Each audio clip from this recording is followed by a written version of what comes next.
Charlie, Daisy, you going to bed? Hey, Yeah, hey, they're Charlie. going to bed. Hey, Charlie, what did you get from the Tooth Fairy? He hasn't gotten anything yet. He's gotten some cash, though. All right. Wait, I don't understand that statement. He hasn't got anything yet, but he got some cash. He hasn't gotten like a toy yet. Yeah, he's just gotten cash. Well, he hasn't gotten like an object. I mean, that's all I want from dude, is he making it rain up in his bedroom? Like, what? Dude, Hang on 1 second. I know, right? We got to end this conversation for my daughter comes. She only got a 5. Man, my kids got $1 per tooth. It was 5 for the first. Nice, man.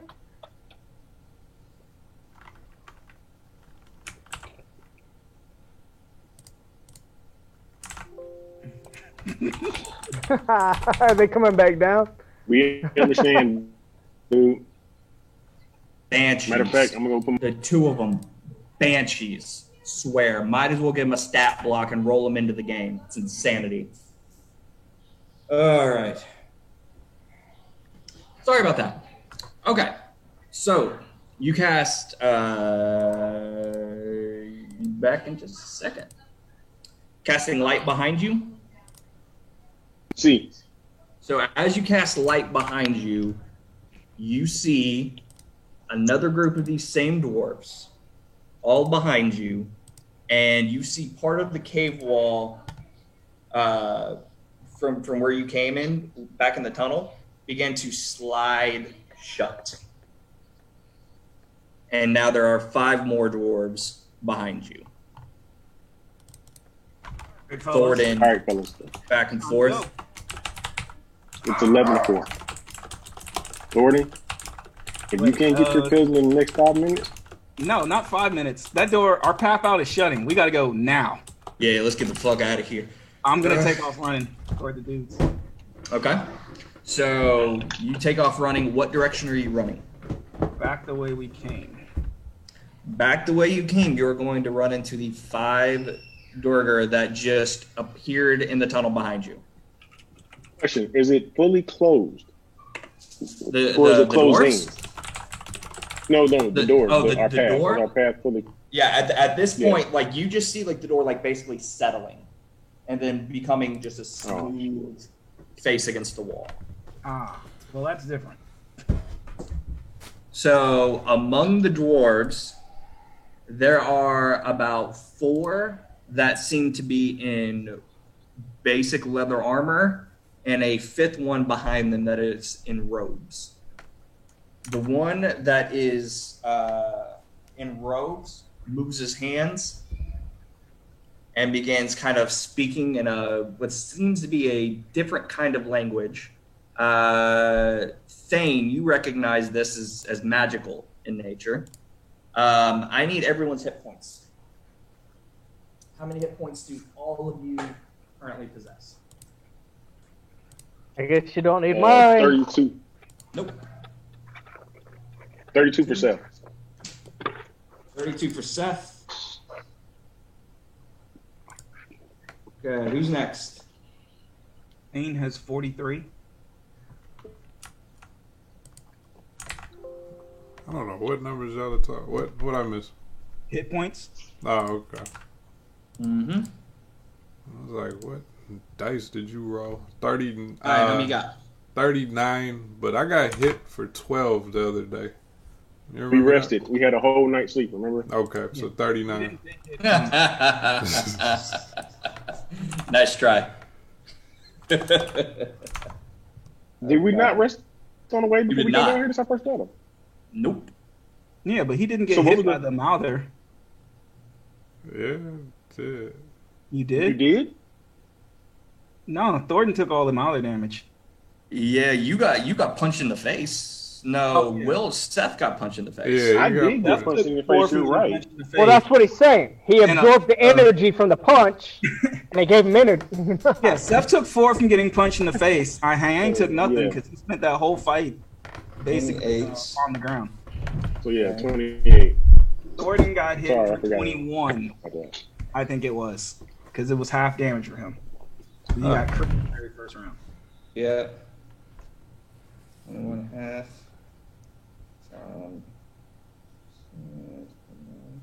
Okay, so Seth, you're at 28. Hyan, what are you at?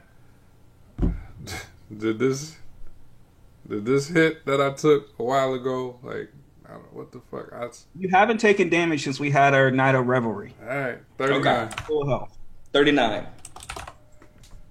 Hey, let me ask you this. I saw someone message that you guys were trying to steal some alcohol or something. Oh, we have, well, assuming we make it back, we've got some really good booze that'll never run out. So there's your incentive to come find our corpses if we don't make it. Okay. Yeah. That's all I need. All right. Okay, I gotta roll some dice. Give me a second. All right.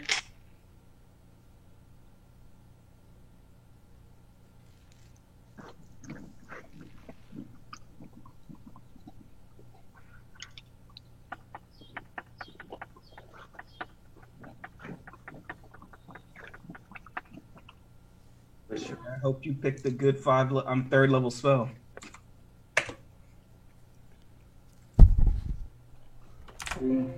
Okay, so that is going to be how many hit points of creature? Okay, so that is going to be Seth. Yeah. Seth, as this creature begins to move its hand, you feel your eyes getting very, very heavy. And in less time than it would take you to even count to one sheep, you feel sleep descend on you. And you are currently out cold. 28. And then next... There's no saving throw for that? Nope. Damn, son. Nope. All right. Night. There's one action, no saving throw. However, okay,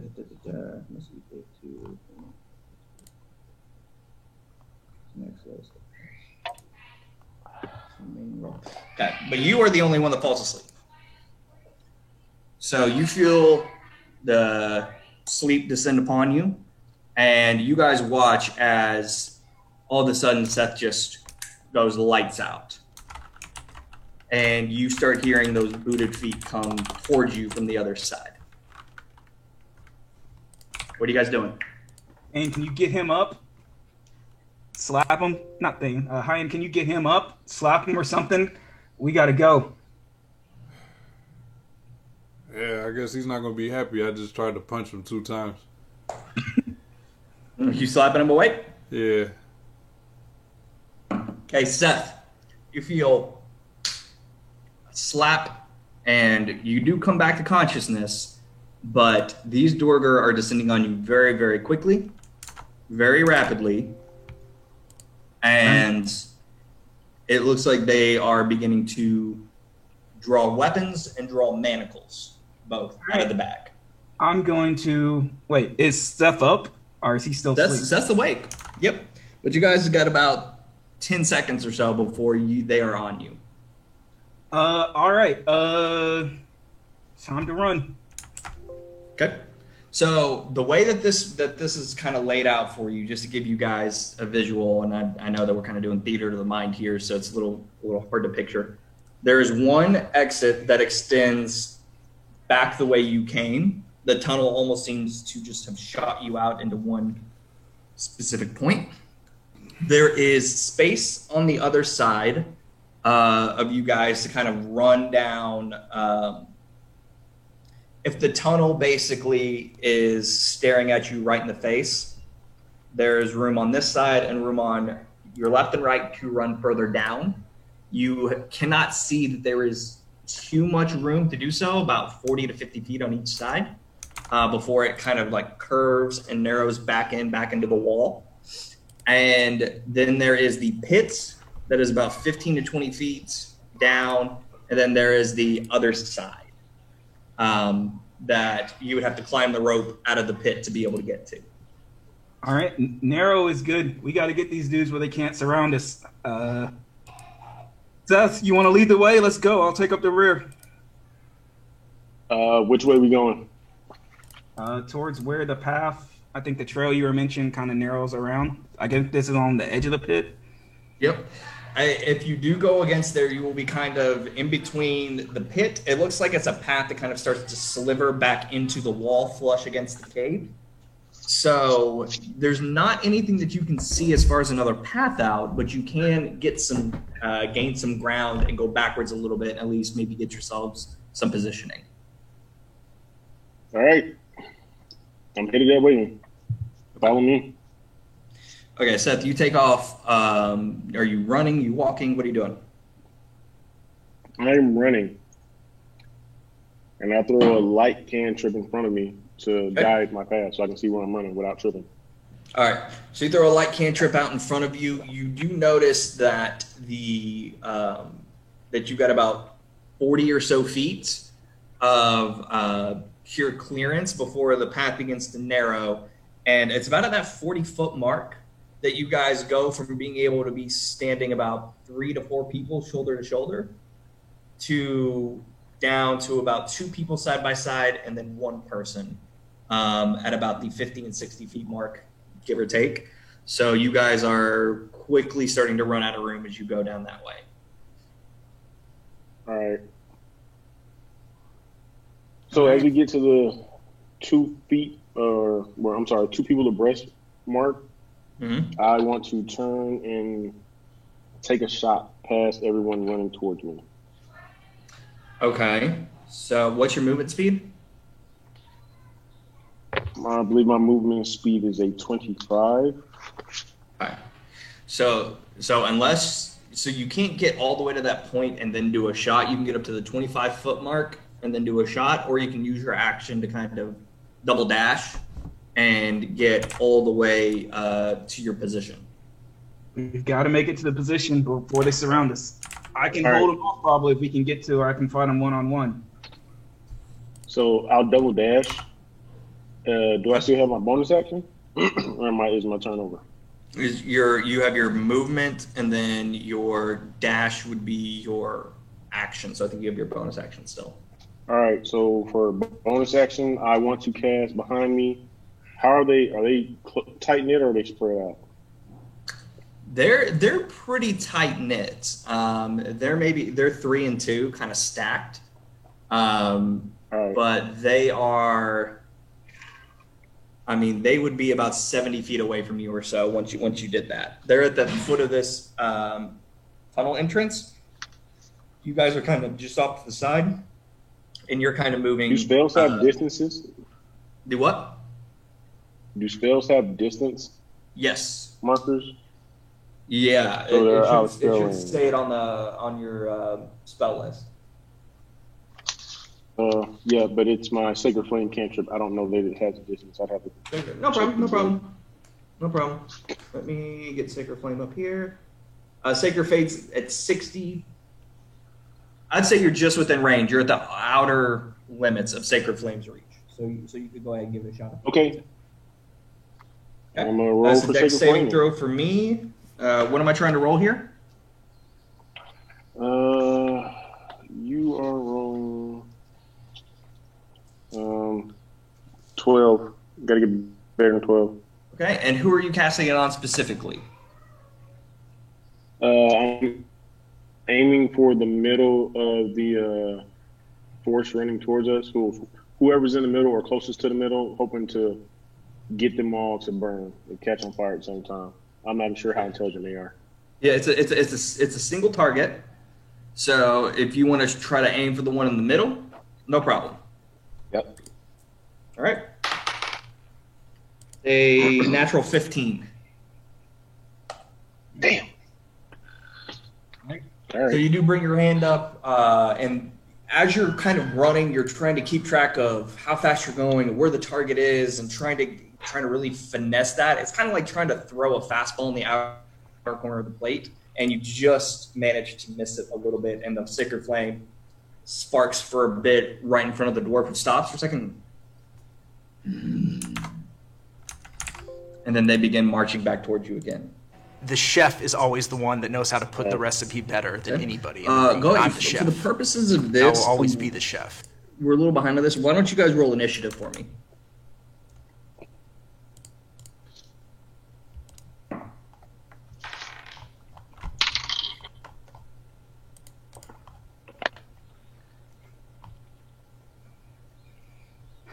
Nine. 16. 16, 9.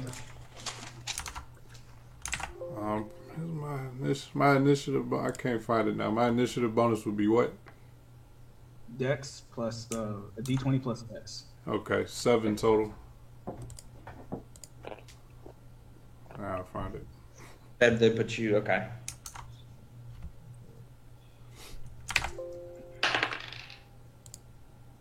Four. Okay. So Seth, you just went. You had a 16 on your roll, right? Okay. Let's see here. That is going to give us Thane. What are you doing? The dwarves are descending upon you. Seth is starting to get into position. So, as the path narrows, is it curving or just narrowing? It is narrowing. Well, that's not ideal. Oh, Seth, by the way, what's your passive perception?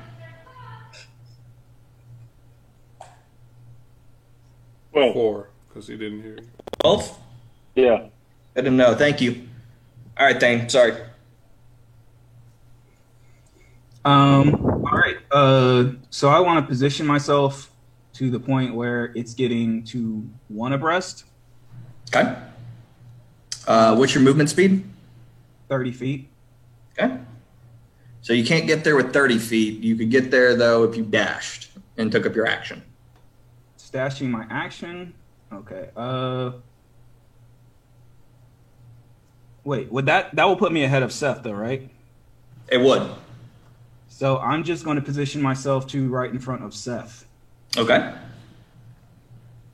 All right. We'll just let you use your whole movement for that. That'll get you in front of him. Okay. And then I am just going to ready in action for the first person who reaches me. Okay, so your trigger is the first person that reaches you. What action are you holding? I am going to hold the spell Vampiric Touch. Okay. Okay. And it's like, you guys got to find us a way out here. Hi, what are you doing? I hold them as long as I can. Get help. Something. So now it's Seth. Seth, Thane, and then you are lagging behind. The Dorger are almost on you. Okay. So 40 movement speed. I should be able to get to them. Yes. Okay. And still have my action, or is it going to take the full? No, you still have your action at 40 feet. All right. So I'll get to them. I'll be in front, and then I'm gonna just. Do I have somebody to target? I'm trying to throw a dart. Yeah. You would have targets. You'd have about 5 of them. Okay. All right. My spellcaster. If you're gonna stand and fight instead of run. Do we recognize the spellcaster in that group? Nerd with all the robes. Okay. There is one person with the robes, and he is the one that sent Will to sleep. Okay. All right. Yeah. Let me target him. Okay.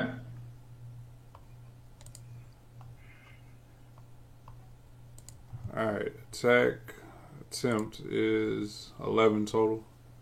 11 total? Mm-hmm. That is going to miss. So you do release the dart, and it goes just a little bit wide. You're not used to fighting in the dark. Let me use lucky there. You lucky? Okay. All right. 14 now. 14? 14 is going to miss. So it does go wide once again. Hardy creatures, dwarves. Okay. So they begin to march closer and closer to you. None of them are making any attacks, per se, yet. but the spellcaster is going to go ahead and move his hand again in that same kind of gesture. And he is going to try to send you guys to sleep one more time.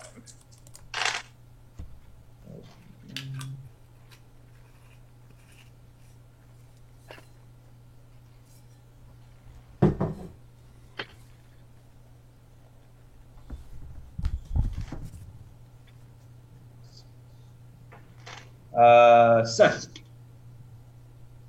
you still down there with your hit points at 28? Yeah. You're out again. Holy jeez. Same spell.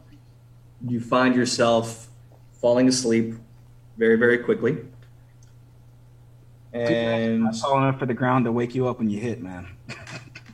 You notice the Drake now from the bottom has moved the rope over and has begun to climb up. He is now on the same side as you with the other Durgar, and they are getting ever closer to you. Hyan, you notice the sound of shifting stone start coming to your ears.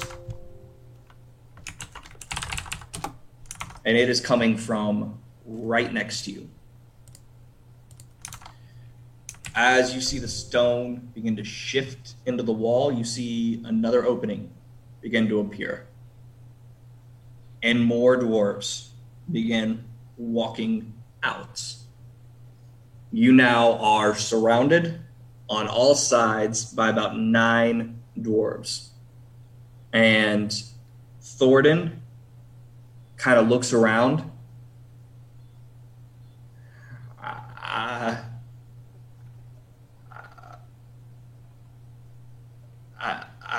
I'm sorry, guys. I don't think we make it out of this.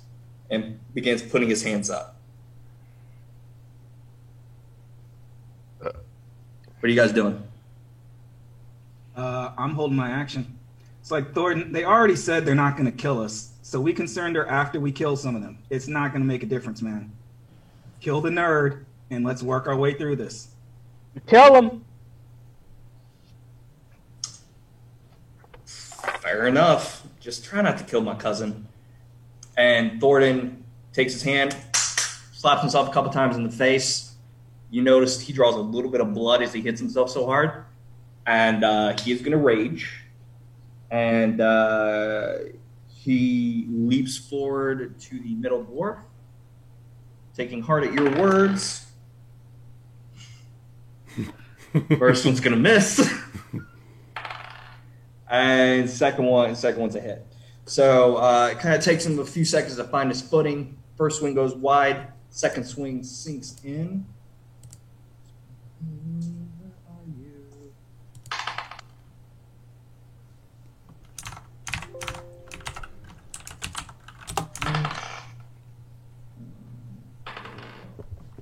Ooh, nice.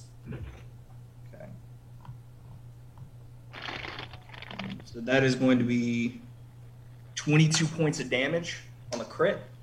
He brings Battle Axe back and whack!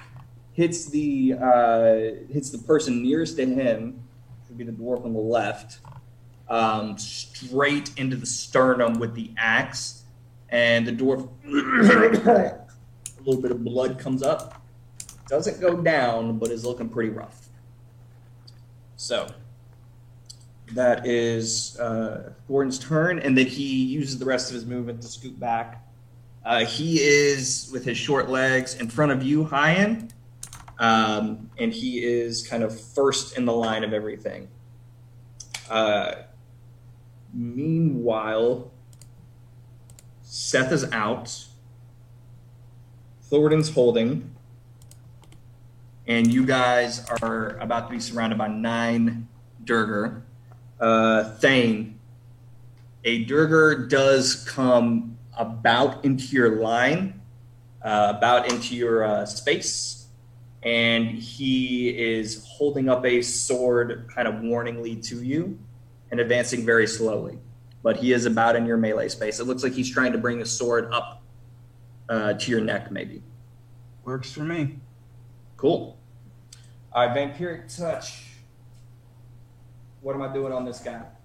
It's a melee spell attack. I got to hit him. All right, get it.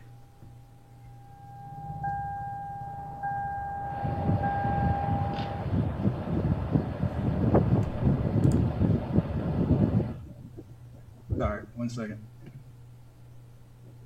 Are you casting this at 3rd level? Yeah. Got it. So yeah, this is just straight up.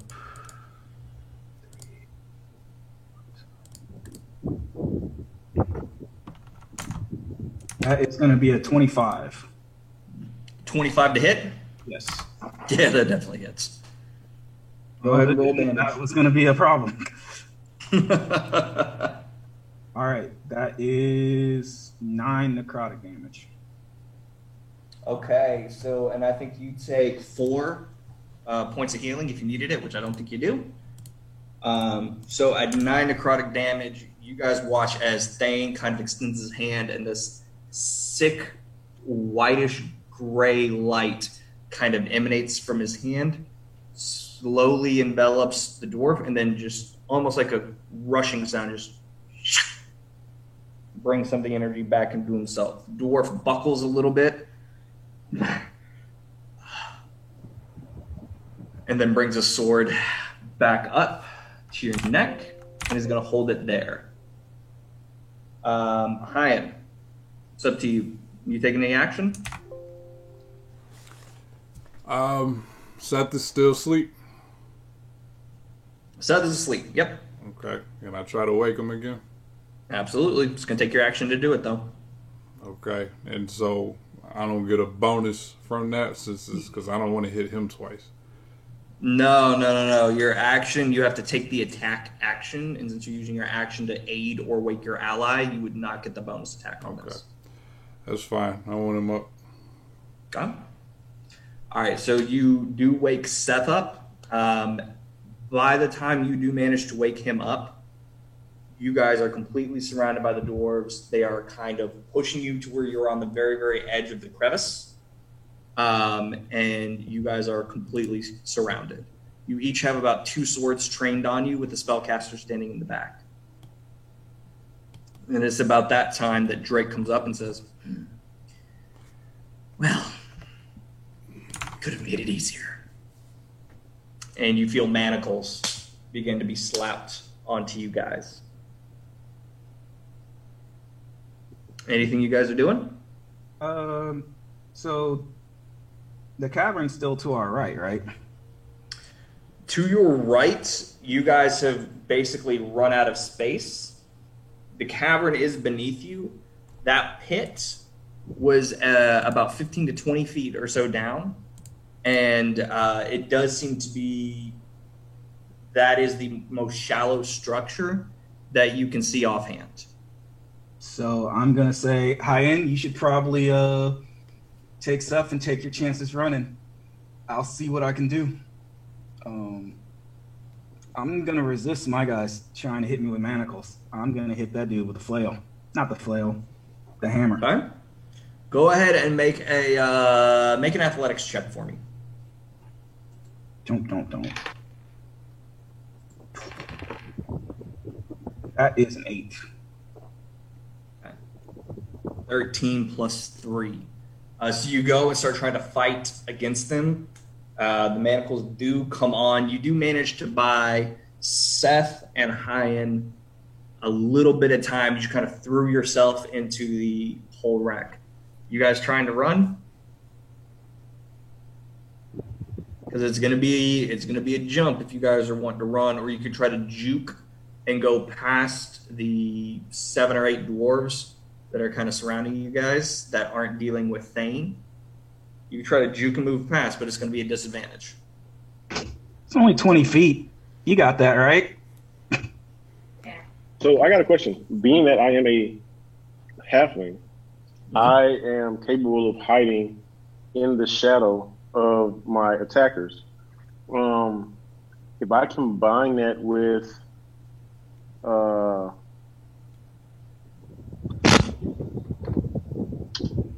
my freaking thing called? My ritual cat? No, oh, not ritual casting. Your duplicate? Yeah, I can't think of the name. I can't find the name of the spell. Invoke duplicity. Yes, invoke duplicity.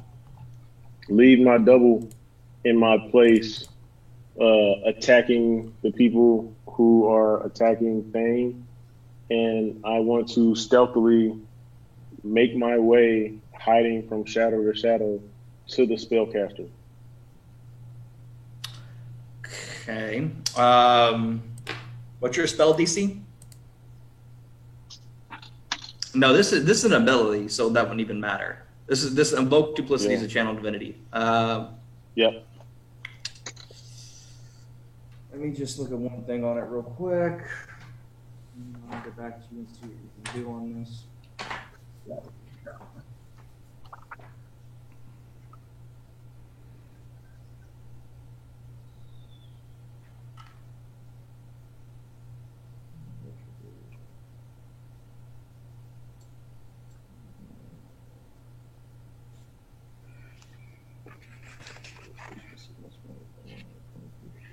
Okay. So actually, hang on. How far away is the spellcaster? About 15 feet from you. Like you guys, like they are up on you guys. Spellcaster's just a little bit back, just because he's not trying to manhandle you, like the rest of the guards are. All right, I want to change my action now. Okay, Because so I you're gonna can invoke. make my. I'm still going to invoke duplicity, but I want Okay. to invoke it behind the spellcaster. I can make it appear within 30 feet of me. Mm-hmm.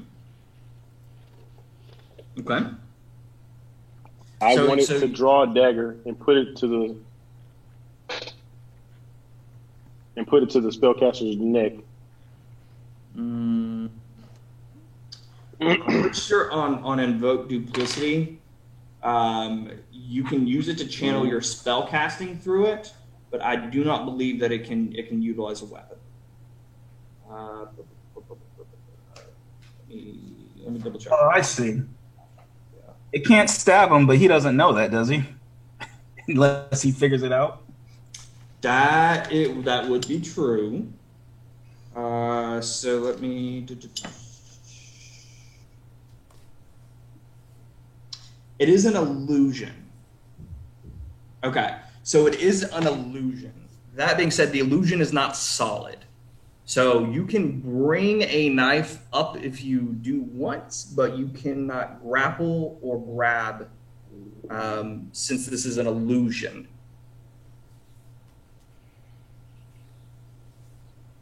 All right. So I cast the illusion behind him with a ready crossbow, looking like he's aiming to fire. And I can cast the Sacred Flame through him at any time. Though. Right. So, So this is your let's do this that. is your action to invoke him, and then move him to the place. And then, are you going to try to cast Sacred Flame as well? Yeah, I'm going to cast Sacred Flame on whichever one is immediately, whichever dwarf is immediately in front of Thane. Okay. So the one that was hit by Actually, Vampiric Touch. can I Got plenty of can I targets. move? How much further back can I move? About 5 feet or so, and then you're kind of How at much the further? edge. Okay, so we have no other way to move down the tunnel. Okay. You, All right, yeah. I guess that's it. There is one opening that just opened up. That's kind of nearer to you, where the rest of these dwarves started to come from, and then there is behind you in the cavern, but you are unsure as to how deep that goes.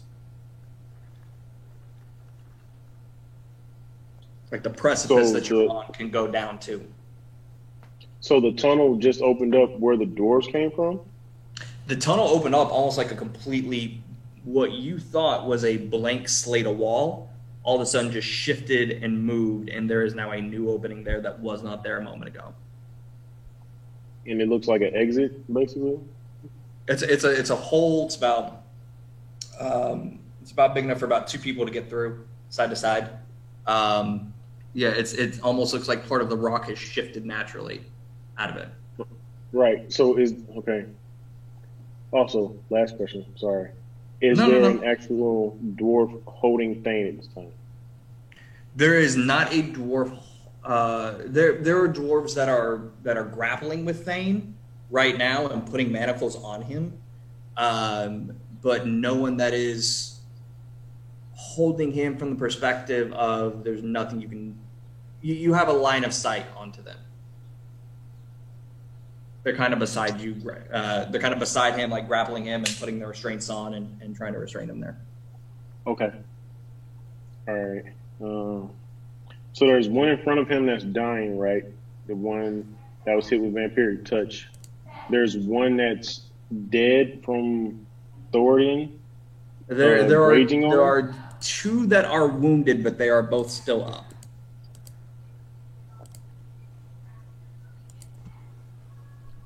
So, just so I'm clear, and they're surrounding us, or they're just in front of Thane?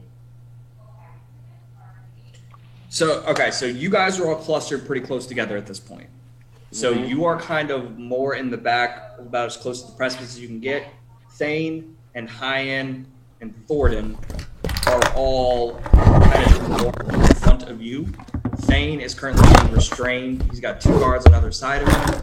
And then the other dwarves there's kind of 2 more on one side and about 5 more on the other side.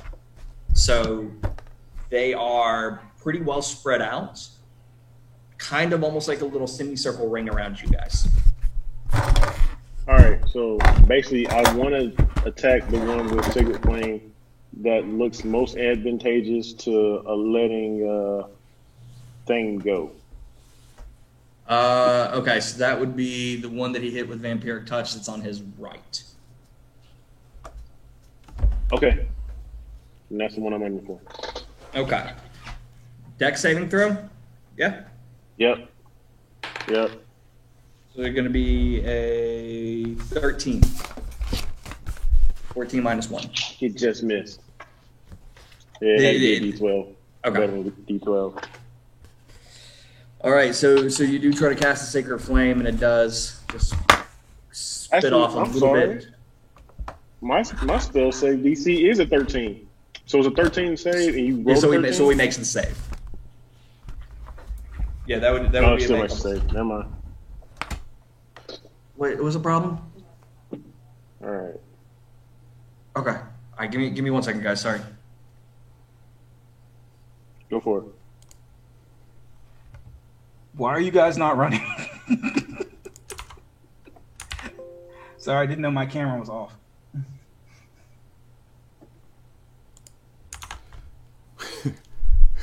Did y'all see the latest Bad Boys?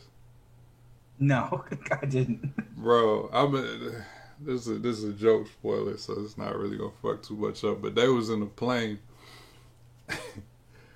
and Martin Lawrence was like, "You know the slogan: we fly together, we die together." The guy next to him was like, "Wait, what?" It's like, hold the fuck up. So apparently that's what we doing, bro. We not leaving you, even though we should. Yeah. I mean, probably a great idea, but Yeah, I mean, because my thing is, I could have braved the fall. I get fall damage reduction. I could have tried the athletic past him, but that still leaves y'all. I'm like, and that leaves me alone. That's not a good idea. See, my main issue is that I don't think we told anyone we were coming down here. Mm-hmm. Wait, you didn't tell Vax you were coming down? actually, we did. We sent a note, or I sent a note to Kara before I left. I don't know what Vax Oh, is doing. I didn't tell you. I'm just sitting over here, just waiting. I got a girlfriend while you were gone last week, or at least some side. Oh, did you? Some side. Nice. Yeah, a little strange. She got a fat ass. She's about to have a fat baby. She's A fat what? nah. She She was looking good. All right, cool.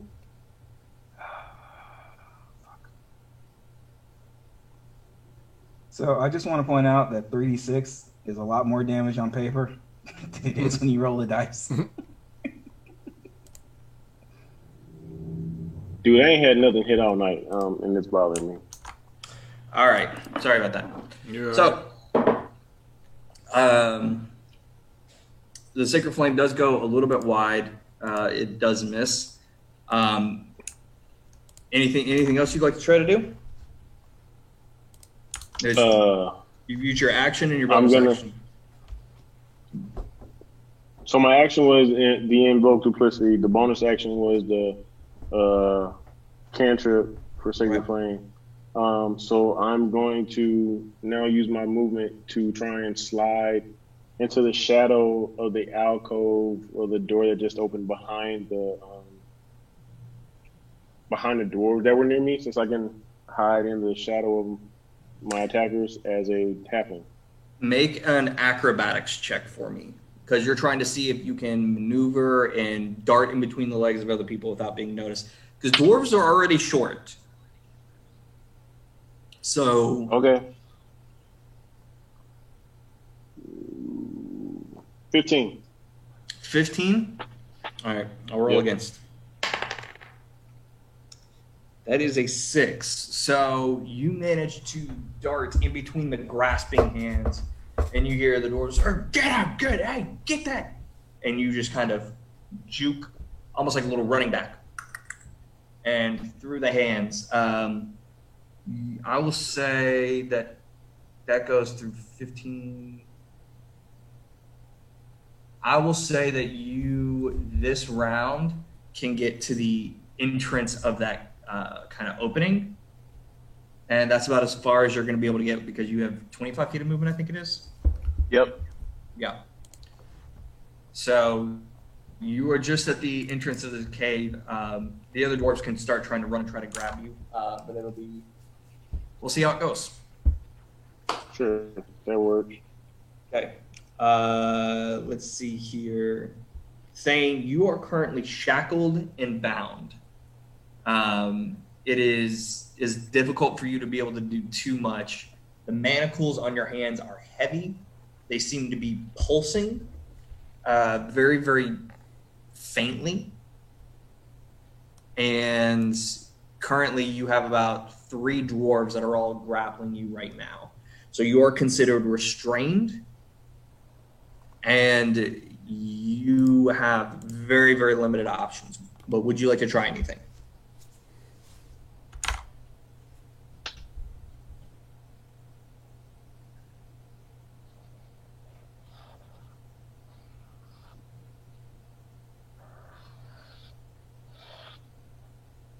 You're muted.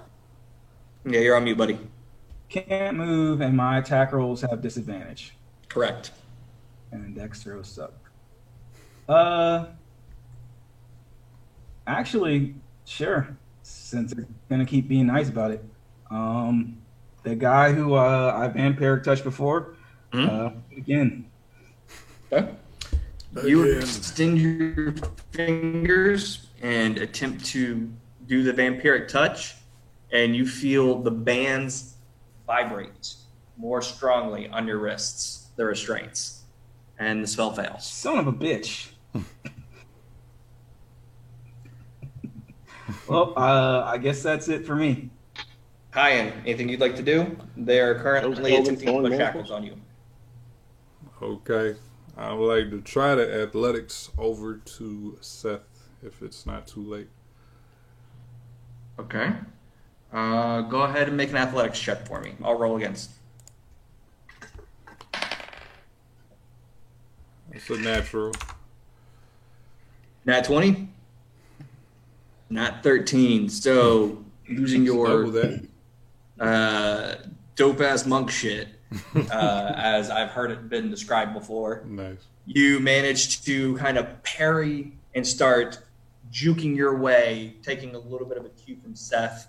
You actually managed to, at this point, you actually managed to not only get past them, but actually right down the hall, just past Seth, as you kind of jump, you kick off one of the dwarves, do a front flip, and land on your feet over Seth's head, just through the mouth.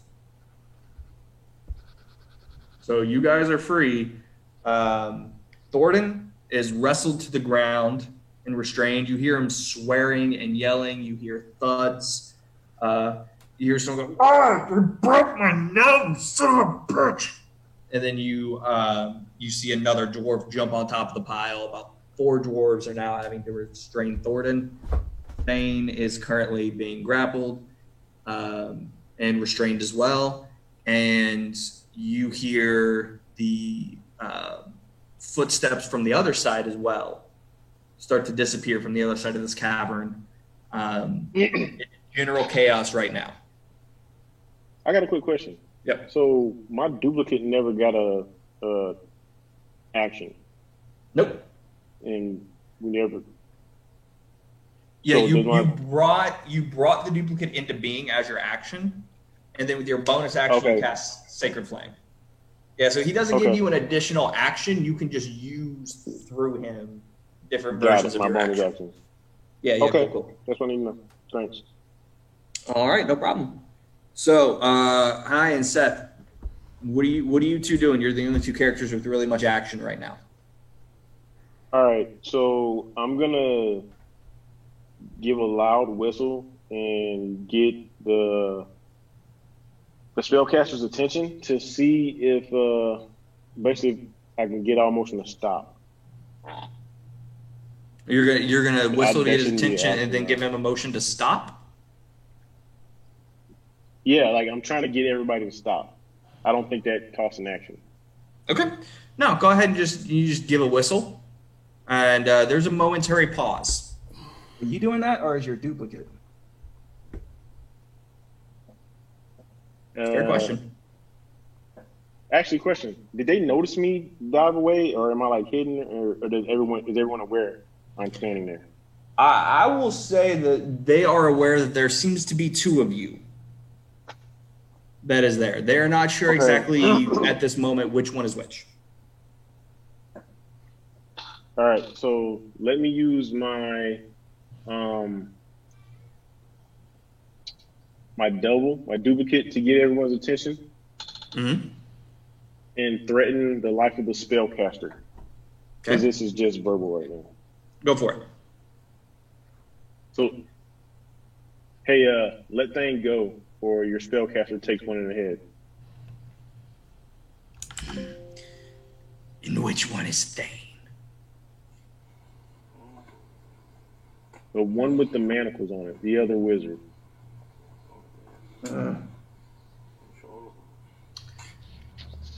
He's probably more valuable than the dwarf you have there. He's no good if your spellcaster's dead, because I imagine that all of your busybody do workers here are going to be gone. Why don't you try and find out?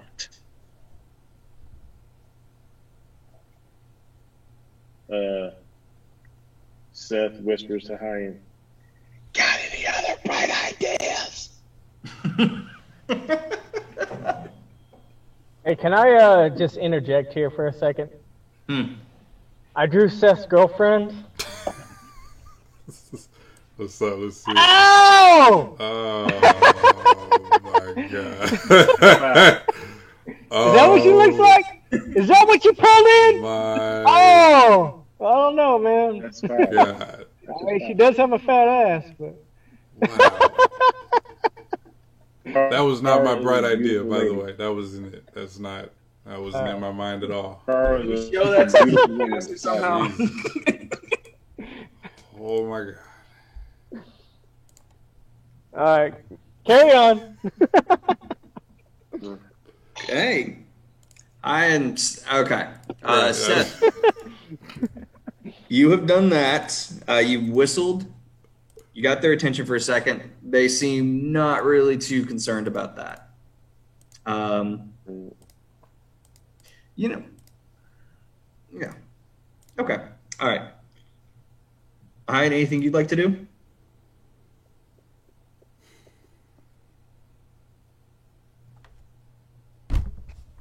I could try to hit the guy again. I'm fucking like, All right. So the fuck?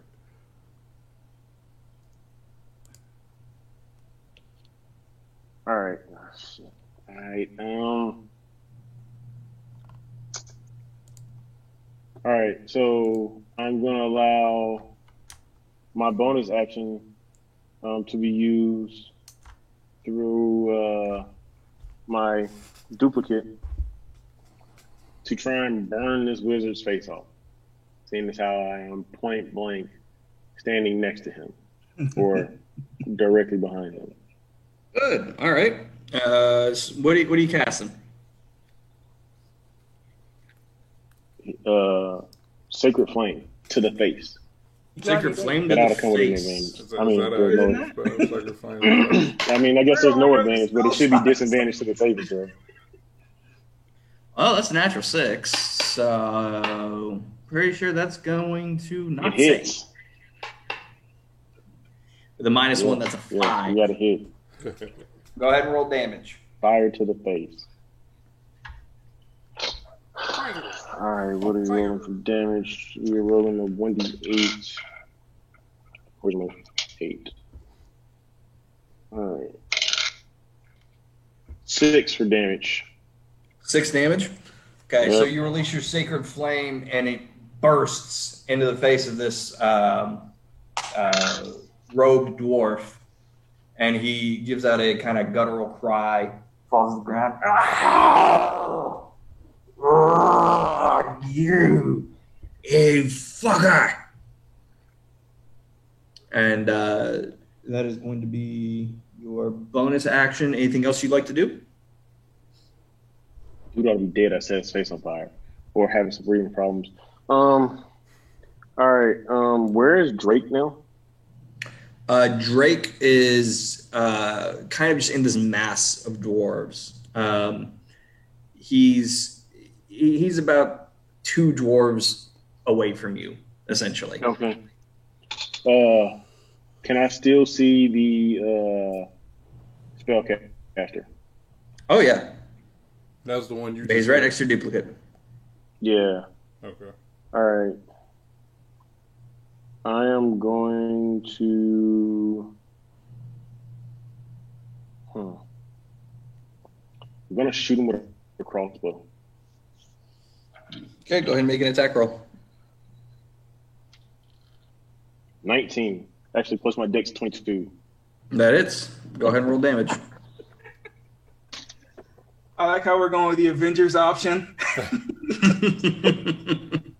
We might not win, but you're gonna lose. Pretty much.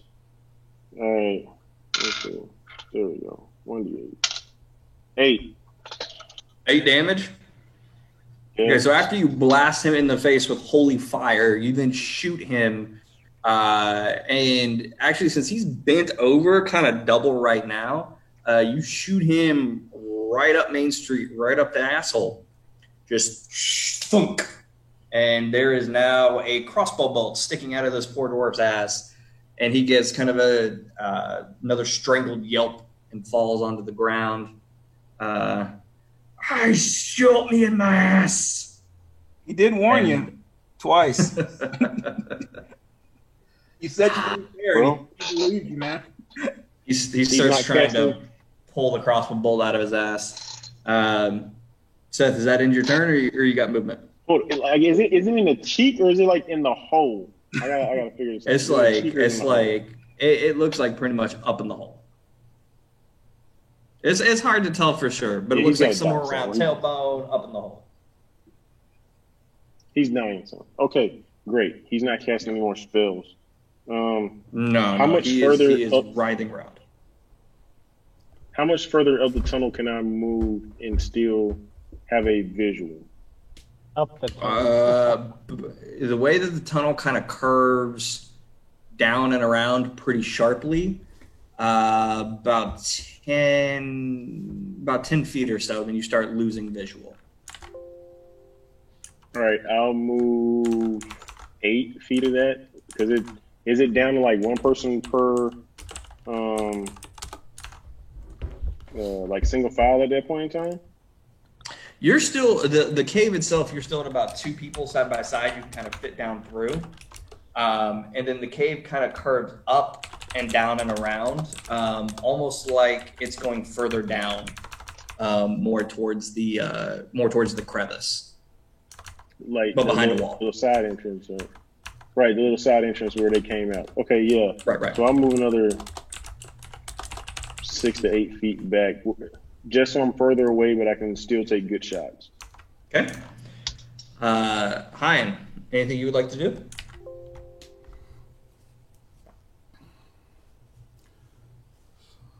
So should I try to dart a man while he's down, or you want me to focus somebody else? Is he down or bent over? He's down, he's harder to hit. Is he? It's true. Writhing in pain isn't an advantage? Prone actually gives you disadvantage on ranged attack rolls. So as we said, we shot him directly up the keister. I go ahead and say at this point he would be prone. Okay. Whatever. I'll go for it. All right, go ahead and make your attacks with disadvantage. Roll twice, take the lower number. First one is 15. Second one is 21. 15 hits, just barely on the spellcaster. So go ahead and roll damage. Thank you for those attack bonuses, because that would be a 9 and a 15. 6 total. 3 plus 3. 6. Okay. So just in order to kind of add insult to injury, you do throw another dart and manage to lodge it right in the left cheek. He gives another kind of cry. Ah! And there's a dart in his cheek now. That being said, Hein, anything else you would like to do? My second of what the fuck is that called? Is that only? It can only be used on him. Second of martial arts can only be used on the same target. I want to say you can use different targets. Not positive on that. Give me a second. I mean, he's still Friggin' not months. down though, so I'll try. I mean, even without martial arts, you got 2 attacks, right? No, it's martial arts gives me that. And then what is it? Flurry of blows can give me 2. Like No, because you're 5th level. okay. Yeah, so it's an unarmed strike as a bonus action. Does not specify a target. Yeah, he gets 2 regular attacks and then the bonus attack, right? So the he- bonus is now in the second. You're saying? Yeah, so 5th level, you attack twice whenever you take an attack action. Oh, okay. Best level And then- feature. And then martial arts can get it 3rd, and flurry could get 2. Is that how that works? You can make that would be a bonus action for your unarmed strike. So you can do pop essentially as your regular attack. Then you can do 1 more pop, or you can do flurry of blows for 2 more pops. 2 more. Okay. All right. Well, yeah. My second attack. Guess this guy isn't down, so we'll try it again. So a 17 and a 20. That hits. 4 damage total. 4 damage total. Yeah. Thunk. Right into the right cheek. So it's like a little small, Like a happy. tiny pyramid. Yeah. Just up like that. Illuminati confirmed. Yeah. All right, so you hit him with the second one. It sinks into the right cheek. He's looking a little bit rough. That being said, anything else you wish to do? So we got 40 feet of Why this movement. motherfucker isn't dead? So is unarmed? Can unarmed be a dart or not? Can you what? Can an unarmed strike be a dart or no? No, it's gotta be a melee attack with unarmed. I don't really have any. I'm not flurry of blows on this. Okay, How far am I away from Seth? Seth only moved a few feet back, so he is literally almost right behind you. Yeah. Plus, he was in position for shooting. Okay, now I'm holding guard. Okay. The rest of the doors, after they kind of get Thane on the ground, they get Thornton restrained. About 6 of them start coming for you guys. And they all begin to make individual grapple checks on you guys, trying to wrestle you down to the ground, put the manacles on you. So, going to be got an athletics check of, that would be 20. 15 plus 3 plus 2. Hi, go ahead and make an athletics check for me. If you're going to try to resist them putting the manacles on you. Seth, you got 3 more coming to put manacles on you.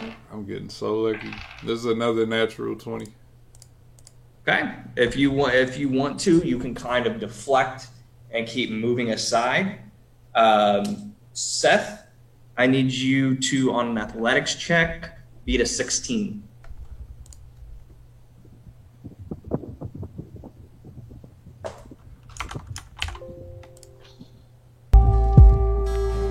That's not gonna do it. I rolled a 3. Okay. You feel manacles being placed on you, and you vibrate a little bit. Cayenne, you fare a little bit better. You manage to kind of dodge and weave. It is your turn. You can go ahead. You got 3 of your allies are currently restrained. But you bought yourself an extra turn if you wish to attack, if you wish to flee, whatever you wish to do.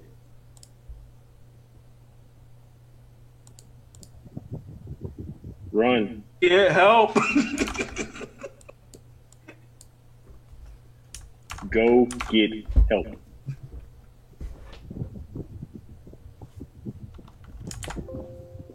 We can't hear you if you're talking. Yeah, all right.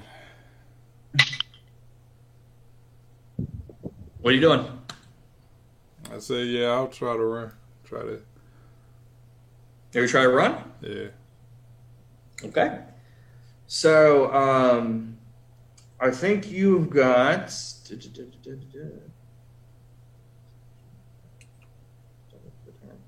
So, you do have 40 feet of movement, so you can use your action and your bonus action to just kind of like dash and double dash, essentially, move up to 80 feet. Oh, yeah.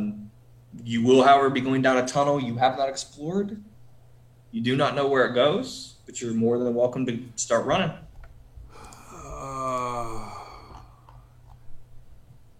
Yeah, I'm going to do that. I'm just trying to see if... Incense.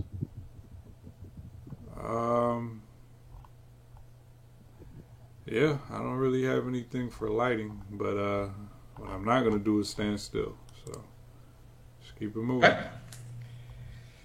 So you go ahead and you start dashing and start running blindly down this tunnel. The tunnel kind of curves up a little bit and then begins to descend back down.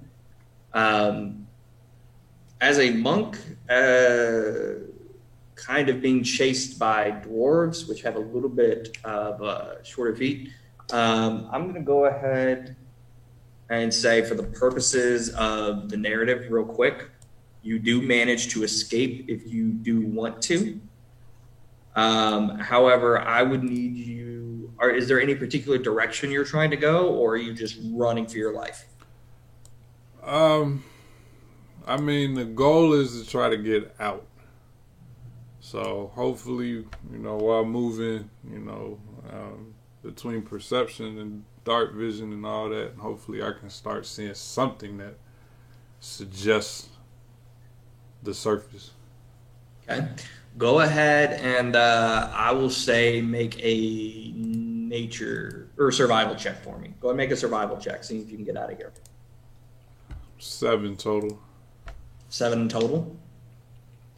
Okay. You begin to run. You're looking for exits. You're looking for light. You're looking for elevation, something that seems to move up. But all you manage to find are more and more tunnels. Tunnels that seem to almost come out of nowhere. Tunnels where you would have missed it if you weren't looking, if you didn't happen just to blindly look your way into it. you manage to find yourselves deeper and deeper into the mine. Over the course of the next hour or so, you do start to become tired. You start to become frustrated. You seem to be only in the dark, and you have no one else around you. All you hear is the silence of the cave, your own labored breathing, and nothing else. Thane, you, Seth, and Thornton are all taken, and you have a bag placed over your head. You hear conversations as you are being walked, shackled and manacled, kind of through. Got a question. Yeah. Are we stripped of our gear? They've taken your immediate weapons. They've Okay, taken weapons. Yeah, Alright, your bag, everything that looks to be a danger to them, including spellcasting components, weapons, the big things like that. So are these manacles just manacles, or are these manacles special beyond magic? They, best you can tell, they're vibrating a little bit. You did see Thane try to reach out at some point, and nothing managed to really happen that you could tell. But other than that, as far as you know, they are just manacles. Okay. So as you guys are kind of stripped of your parts, Thornton eventually kind of manages to shuffle his way over to you and goes, "Guys, I have no idea where the fuck we're going. I'm so sorry I've gotten you guys into this. I have no idea what's about to go on, but I imagine if they're talking about prices, knowing the dwarves that live underneath here, it's probably not going to be good for us." So are we isolated and alone, or are we being watched? You guys are being watched. You guys have bags over your heads. You just kind of only hear Thornton's voice as this is happening, and you guys are just walking, chains kind of clinking gently as you guys are being led kind of in a straight line, further and further into the Underdark that you can tell. Okay. So after what seems to be I've got a hours. plan, but we got to hold out. All right. If you got a plan, just let me know when you get to it, when you get around to it, all right? As you guys are led for hours, what feels like hours, eventually you hear in another language, "Kisk-isk," and you hear sounds of chains. You hear the sounds of kind of this clink, clink, clink, clink, clink, clink, clink, clink, clink, clink, clink, clink, clink. You hear the sound of hinges squeaking. And as the bags come off over your head, you guys are in the middle of a large encampment. About 80 to 100 different tents seem to be thrown up and strewn throughout. The dwarves lead you guys over to a couple of large cages and actually separate you. There are about four large bamboo-looking or some sort of dark wood-looking cages that are there. They each house about 5 to 6 or so looking people. And Thane and Seth, you guys are sent to cages kind of on the far side of the encampment. You also have Thornton with you. In that cage, you guys do manage to see a couple of other individuals, one of whom looks to be a kind of frog. as best you can really describe it. Large, frog-looking humanoid type figure. Very, very oversized, probably about halfway between a dwarf and a human in terms of size. You guys managed to see a dark elf that is there, or a drow, kind of sitting in the back of the cage. And you guys managed to see a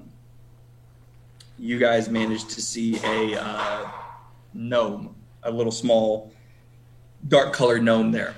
Thornton is led further on, and Seth, it's you and Thane with these three individuals there. Vax. It's a drow, a gnome, and what's the other one? It's a drow, a gnome, and what looks to be some sort of odd frog-looking creature that you're not familiar with. Okay, cool. That was it. Okay.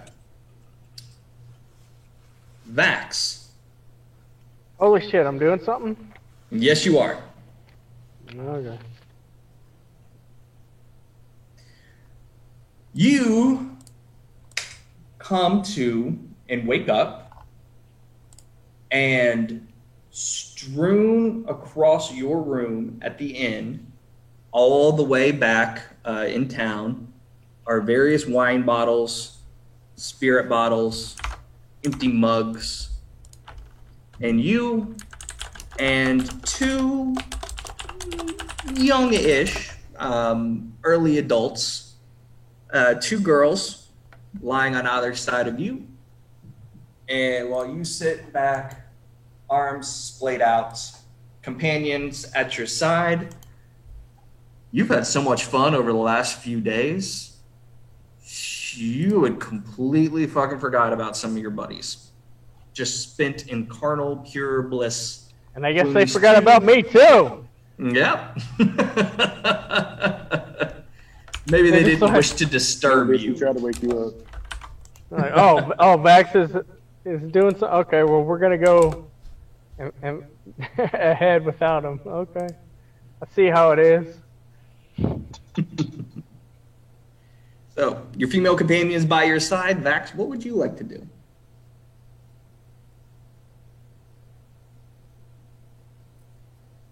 Man. All right.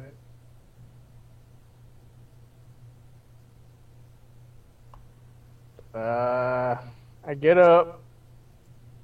Where am I? You were at the inn in town. See? After your This is epic why, man. You were blitzed. after your epic celebration and drinking contest that you guys went through, you managed to procure yourself some companions that night and have spent the last literal all day in pursuits of various amorous trysts and lovemaking. All right, ladies, it's been fun. What was that vaccine? I said it's been fun. Well, yeah, it's been fun. Yes. Why are you so angry? All right. Can't you say more sweet words to us like you did? You see the back of my hand? Do you see it? I don't know. I do. Does this look like a rash? Okay. So It's not for me. It's probably for I'm gonna go get some breakfast. What? What'd you say? What? Did you say What? something? Kara's opening her mouth again. Well, you better close it before I put something in there. You saw my 3 balls. I'm about to slap you with them. All right. We love your balls. Don't worry about it. Vax. All right. I know you do. You were flossing with them last night. All right. So, here's what we're gonna do. Yes, sir. I'm gonna go downstairs and get some breakfast. Okay, you do go downstairs and scream about breakfast. Would And you? you ladies, do whatever you want. I don't care. What? Excuse Vax? Excuse me. There's just the small matter of the the The what? the cold. The cold. You said you were gonna, our rate, our fee. Alright, so here's what I do. I drop a big fart, I throw up the deuces, and walk out. Hey, you can't. Oh my God! It's awful. Hey, That's it. we had a deal. Deal with this, bitches! Alright, now I go downstairs, Okay. I sit at the bar, and I order some breakfast. Okay. Because I'm hungover as fuck, and I probably have like 3 STDs by now. Okay. I'm trying to work that, as much of that out of my system as I can. And I ask, hey, what do you recommend for STDs?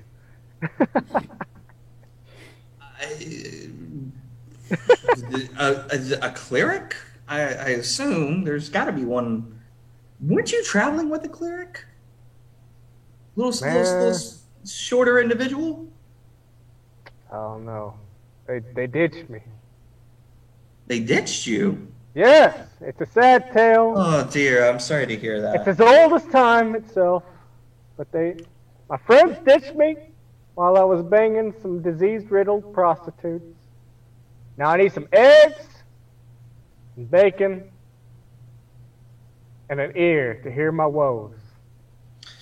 I can provide those for you, dear. Why don't you tell Gretchen what's going on? And she begins just kind of getting you some breakfast, some eggs, some toast, some bacon, some things like that, kind of on a plate. Pours you a morning ale.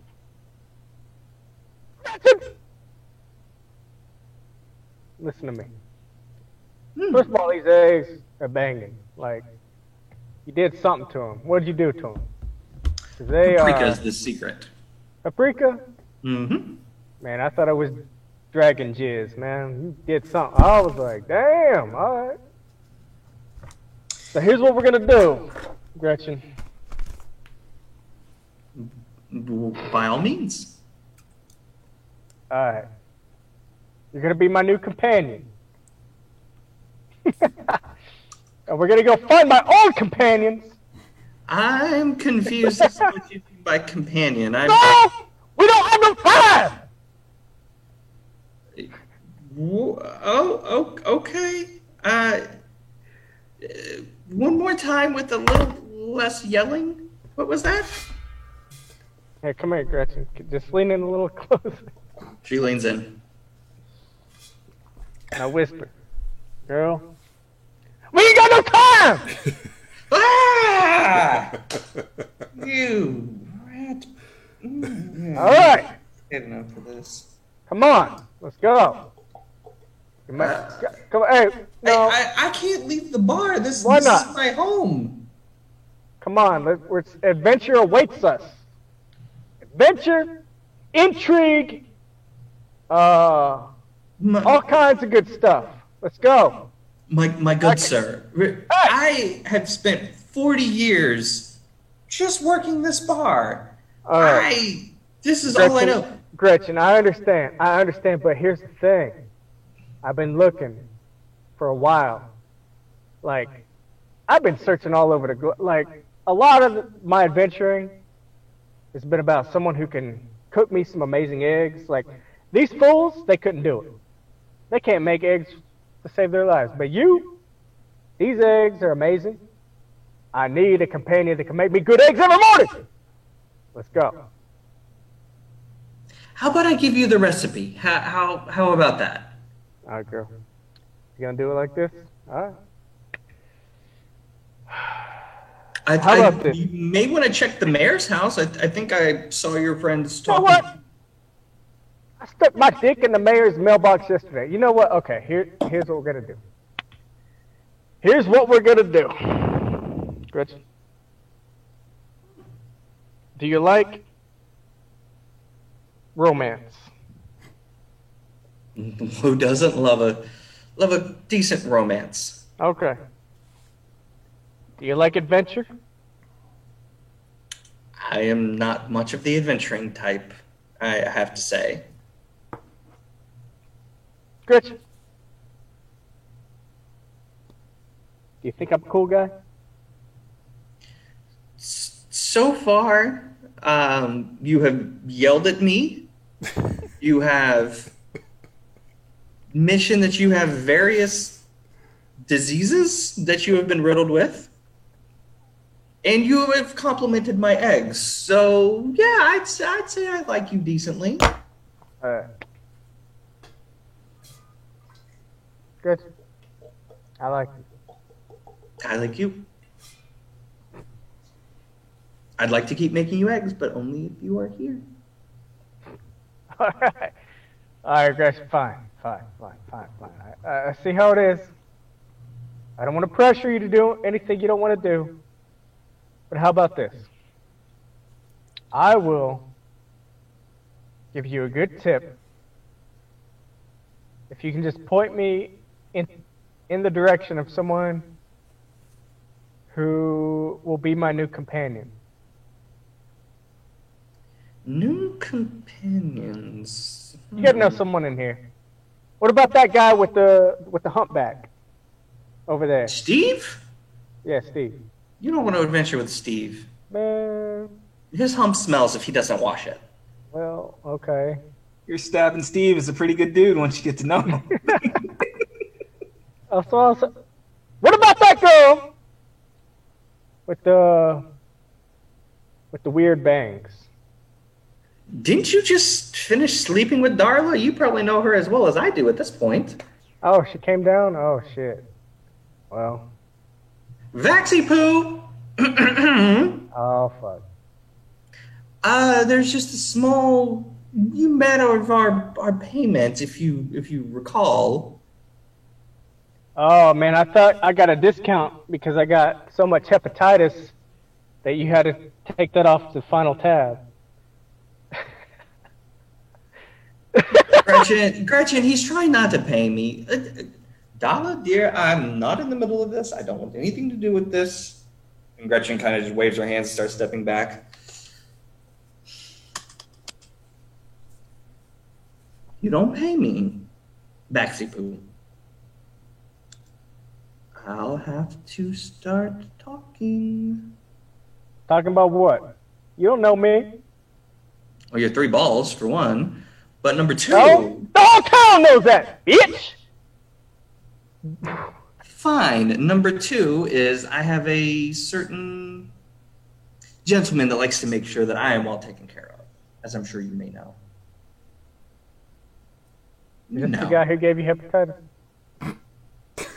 I'm pretty sure if anyone gave me hepatitis vax, it would have been you.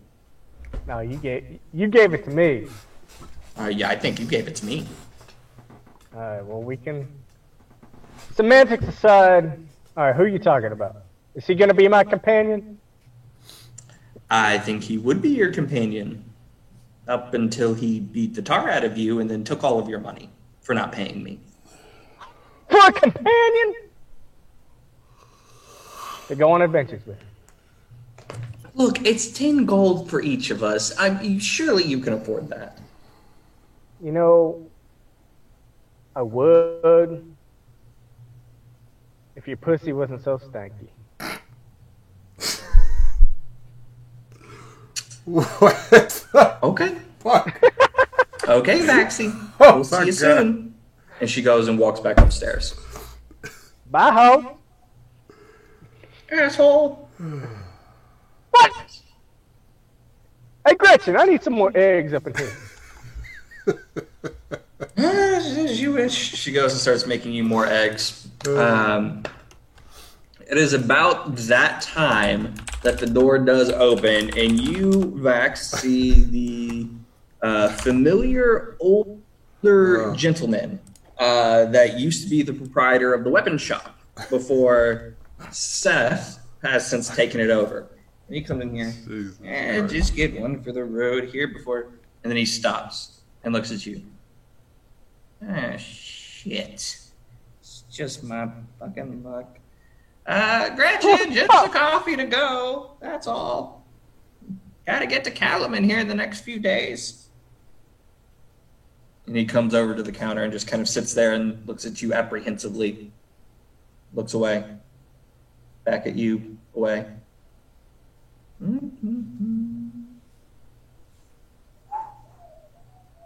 I walk over to him. What's up, dude?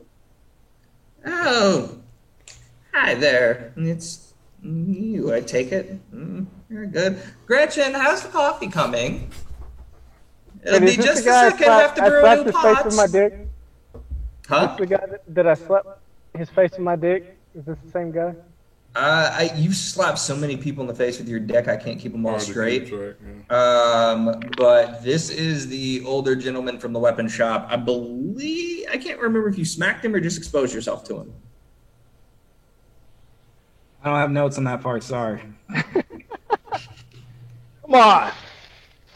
It was, Alright. it was exposure. All right, man. So what are we gonna do? What? You gonna be my new companion? Oh? Hell no. Nope. I am not looking for a traveling companion. I am going to go, especially not one that wishes to assault me with his genitals in some fashion. Absolutely not. You have Where are your friends? All right. Here's what I do. All right, man. You know what? I'm really sorry that I treated you so poorly in the past. Like, I am very sorry. Well, thank To you. make up for it, can I buy you a drink? Is this a test? Do you like to drink? I like coffee. All right. Gretchen! Hey, Yes? see, that's my girl Gretchen right there. You know, she know me. All right. Gretchen, I need a coffee. Coming right up. But actually, I need 2 coffees. Just need to make the other pot. It'll be ready in just a moment. All right. Man, Gretchen, she's the best. Yes, I've known Gretchen since she was just a little tyke running around here. Are your friends not back yet? Man, I don't know what the fuck they're doing.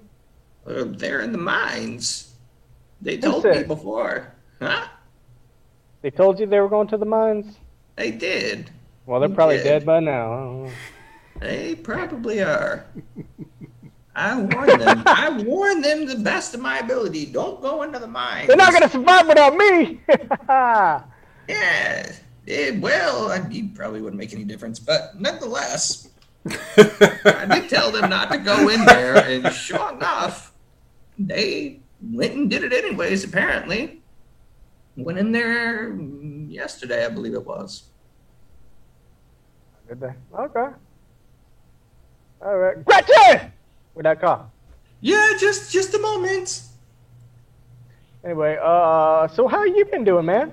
You been holding down? I mean, what? You're not holding down shop anymore, right? Because you got pushed out, right? I took advantage of a business opportunity.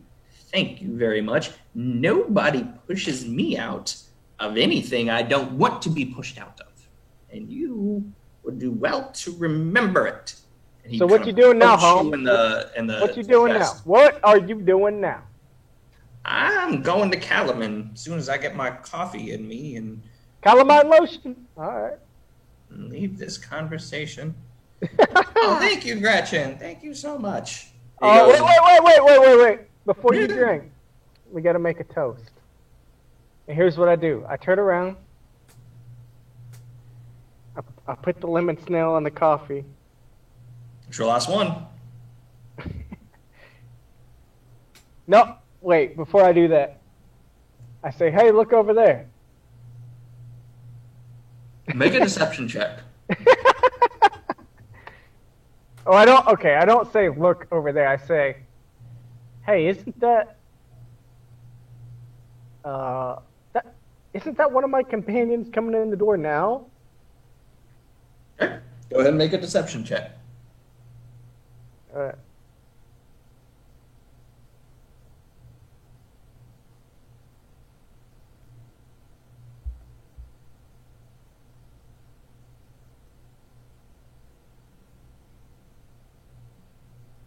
rolled a 5.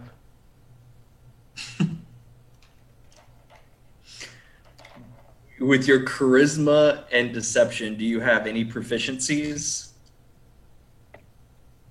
So what's your charisma? Your bonus? +4, I think, isn't it? Yep. Okay, so that's 9. Do you have anything to deception?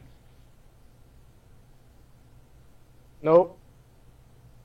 Okay, I so have sleight of hand, nope. Different check. and I have stealth.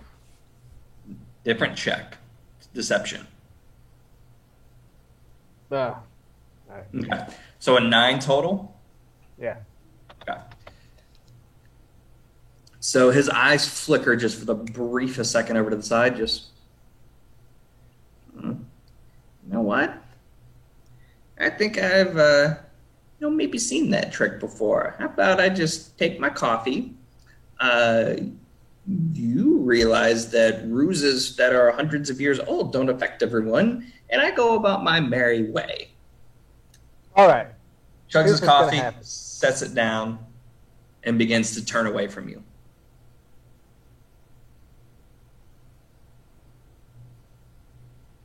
All right.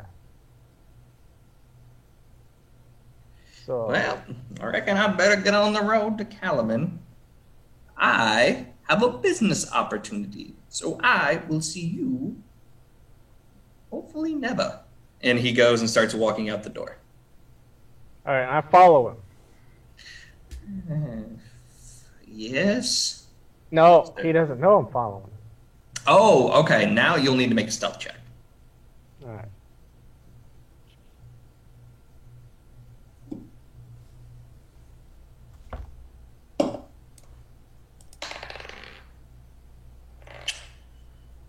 All right, 15. 15? Yeah. Okay. So you let him get out the door and you just kind of slowly start pacing behind him. He seems to be distracted, kind of in his own head, mumbling to himself. You hear a few words, dumbasses, and probably dead now. And he just keeps walking. All right. So I sneak up behind him, Okay. and I have my saxophone out, Okay. and I hit him over the head with it. Okay. So you do this as he gets over to his horses. Go ahead and make an attack roll. He is next to a cart. It has two horses attached to him, draft horses for pulling. And then he's got a cart that is mostly empty, but does have a couple of barrels and sacks in Oh. it. I rolled a 3. A 3? Yeah, man. God. So you bring your weapon back to attack, and you were just about to bring it up to strike when you hear, "Oh, Charles, good boy. Oh, are you leaving for a bit?" And you see the mayor start walking up to him just as you are about in mid-swing. And the mayor sees you with your saxophone, goes, "Oh, you're another one of the adventuring party. Very good to see you again, of course. I've seen your friends before too long ago. I believe that was yesterday. But are you going to be going to Calaman, or are you going after your friends?" Is this the mayor asking me this? Yes. He has recognized you and is asking you this. What's up, mayor? How it do? A pleasure to see you again. Have you heard of my offer to go to Calaman and begin assisting the nobility and the mayors there, or are you chasing after your friends looking for Thornton's cousin or whatever it is they would be doing?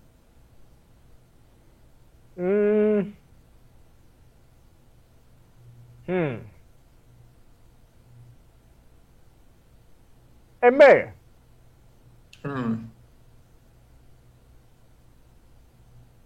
What are you doing? What are you doing today, man? My general duties around town. Well, where's your first stop?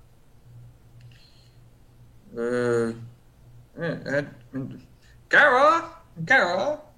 And he looks around. He has no one around him. Shoot. I appear to have left my assistant behind. Oh dear. You know what? I'm not actually sure I remember. You don't know what the fuck you're doing today, Mayor? You just wandering around. Hey, I am a very busy man with very many responsibilities. Well, then you gotta know where you're going next. I sometimes I get a bit overwhelmed with all I have to do. Clearly, being in such a prestigious position as I am, so many things demand my attention constantly. Hey, Mayor, you like coffee? Do I like coffee? Yeah.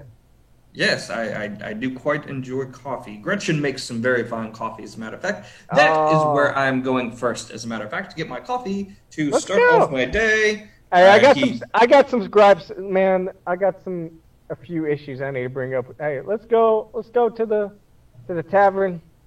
Go drink some coffee. How about you stop by my house and make an appointment at some time? No. Very good to see No. you. Good day. And he begins walking quickly.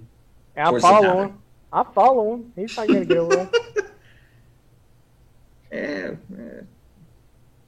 All right. Bye, Mayor. I fucking guess. So you follow the mayor into the tavern. If you excuse me, I have a very, very busy day. I'm afraid that I cannot entertain company at the moment.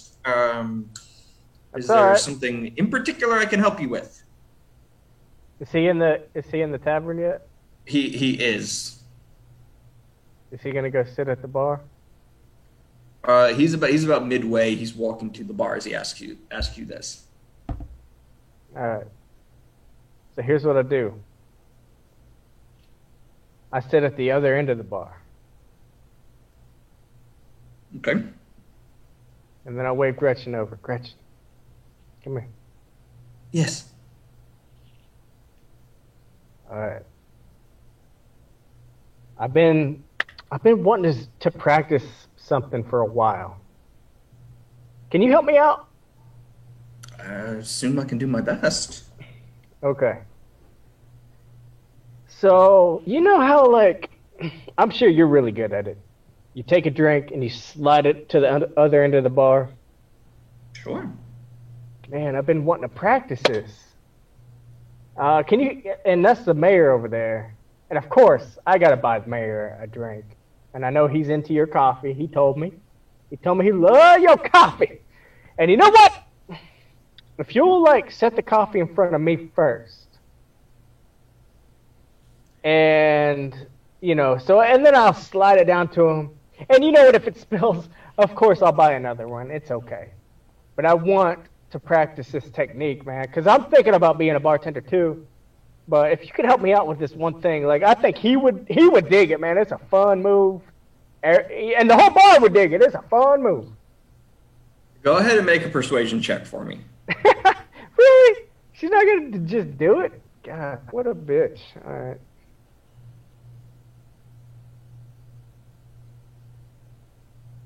Come on, app. Don't be a dick. 17! Okay. So, sure, let's have a little fun this morning. And she pours a coffee and sets it in front of you. All right. Takes a lot of practice to get right. It's all in the wrist. And then I palm the lemon snail. Okay. And then I say, "Oh, I like your. Is that a 1120?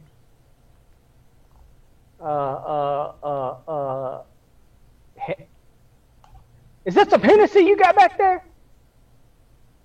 She turns around and looks. Go ahead and make your sleight of hand check with advantage since you rolled so high on persuasion.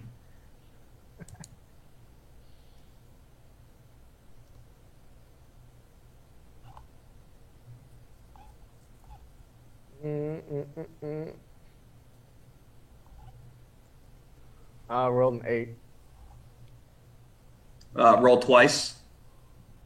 Mhm. Take the higher number. Then add your dex and your sleight of hand.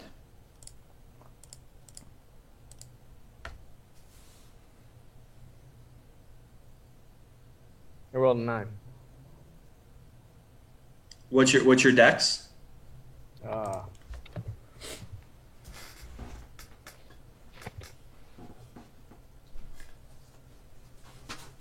+1.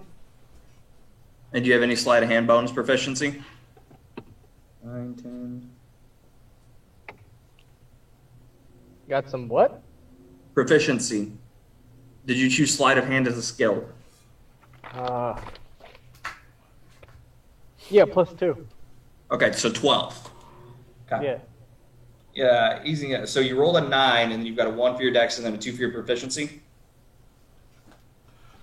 He's level Yep. 5 now. His proficiency should be 3.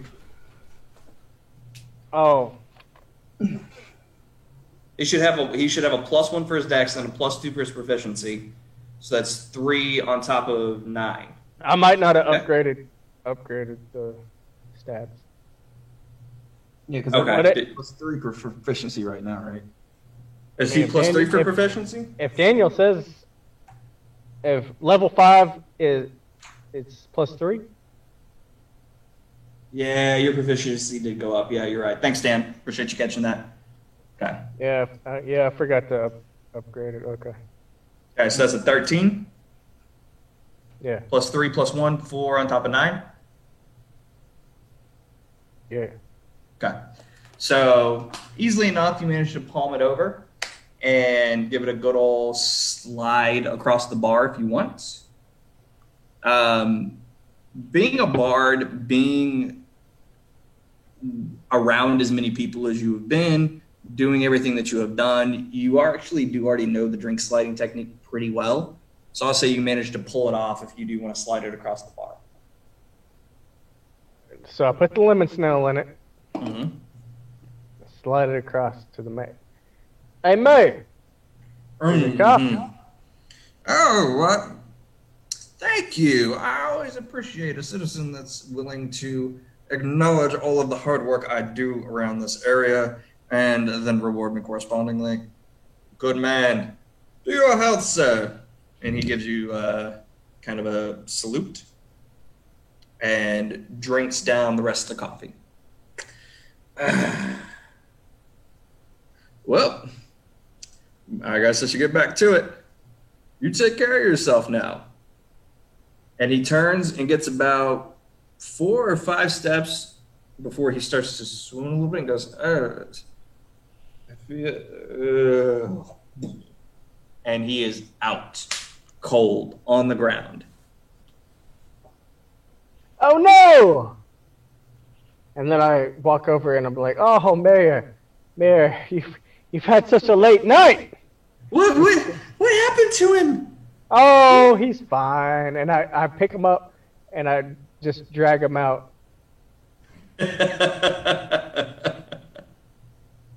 So as you drag him out, you do see the old man from earlier. He is now on his cart. He is driving. It looks like he's about to start driving out and sees you and just goes, What the fuck are you doing? Wait. So it's an old guy on a cart? It's the same dude you were talking to earlier, the same weapons guy. You have essentially followed him out. He was stopping and getting his coffee before he left. He is on his way out as you were dragging the mayor behind you because this is all taking place over about a minute. Is he on something? Yeah, he's on a cart with 2 horses that are pulling it. He's kind of got the reins, and he's just looking at you. So I throw the mayor on the cart. I don't fucking want him. And then I go up, I take my sword out, put it to the guy's throat, and I say, you better start riding. No. I know people that will be looking for you for this. If you don't start riding, I will push you off of here and I'll start riding myself. Are you on the cart or are you on the ground? No, I'm on the I'm like on the horse. Okay. I'm on top of it. Okay. How many horses are there? There's two. They're both attached to the cart. They have a harness that's Yeah. designed to pull the cart. So I'm on the one next to him. So I'm like, Okay. but I've got my short sword to his throat. So he can come with us, or I can push him off. I'll let him know. Did you stay with us? You know what? I push this fool off. I push this dude off. Go ahead and make an athletics check. Okay, wait. Let me back up. All right. I don't push him off. I'll give him a chance to answer. Did you say we? With us? What? Hey, you're not coming with me, are you? Yes. Let's go. We gotta go. We gotta go to where my homies are. We're kidding. I'm very. You know your friends are in the mine, right? Yes. Let's go to the mines. Oh, not again. Oh, God. And he whips the reins and begins driving towards the mine. So the mayor is out for the entirety of this ride. And it takes you guys a couple of hours to get to the mine. But you guys are there. The doors to the mine are open. There is an old man with a cart with two horses, a couple of general supplies, an unconscious mare in the back, and the two of you. All right. And you come much as you are like King Arthur parading through the streets. You come with your horse and carriage into the entrance of the mine. Here's what I do. Okay? I tie both of them up. The rope that I have. Like, I have rope. No, I have rope. I tie Okay. both. Who do you tie up first? Well, the guy that's not unconscious. Okay. Yeah, wait, what is it that, why do you want to, how do you, here, if I was younger, I would have kicked your ass 6 ways from Sunday back in Well, the day. you're not, bitch! Now take the rope. I'm gonna tell people about this, you fucker. Well, I'm sure you will. Tell Chickens it will come home to roost for you.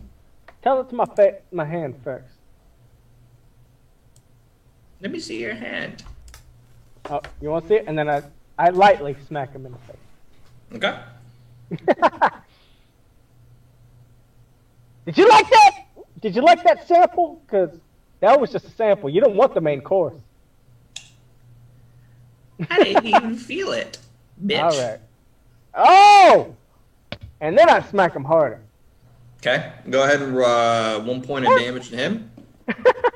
Oh, I thought you were going to make me roll for it. I'm like, really? You start up, man. All right, and then I tied the mayor up. Hey, this is a present for Seth more than anybody. Well, you have to find your friend first, don't you? Because Seth wants to make some money. Well, hey, we're gonna have a ransom for the mayor, man. That'll make us some money. Woo! Are you saying this out loud? Or is this in your? No, I'm not saying it out loud.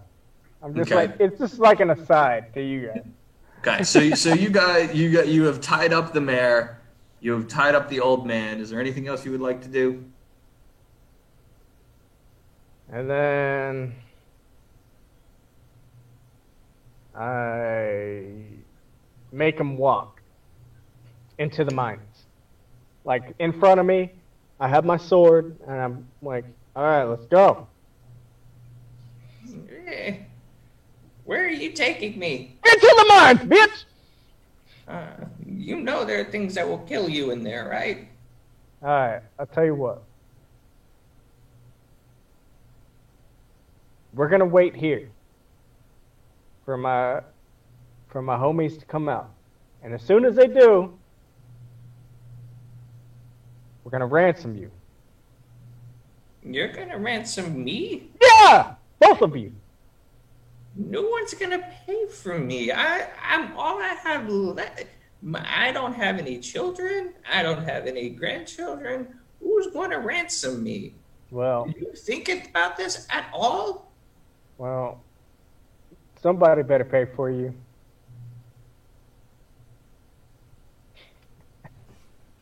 If they don't, You better come up with some uncles.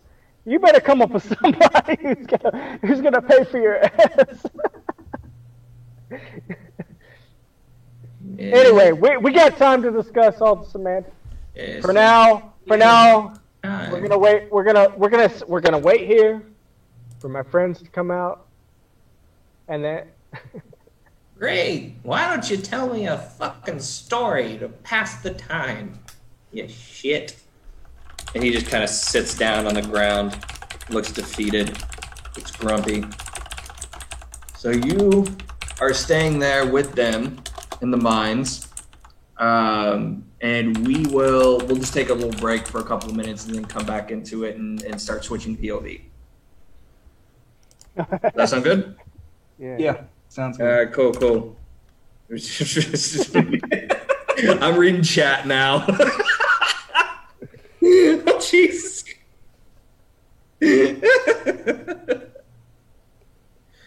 Oh my Bro, God. this shit has been hilarious. I'm just telling, like, this. Holy sh! All right, we will see what goes down here in a few minutes. All right. Okay, I'll be back.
Oh man.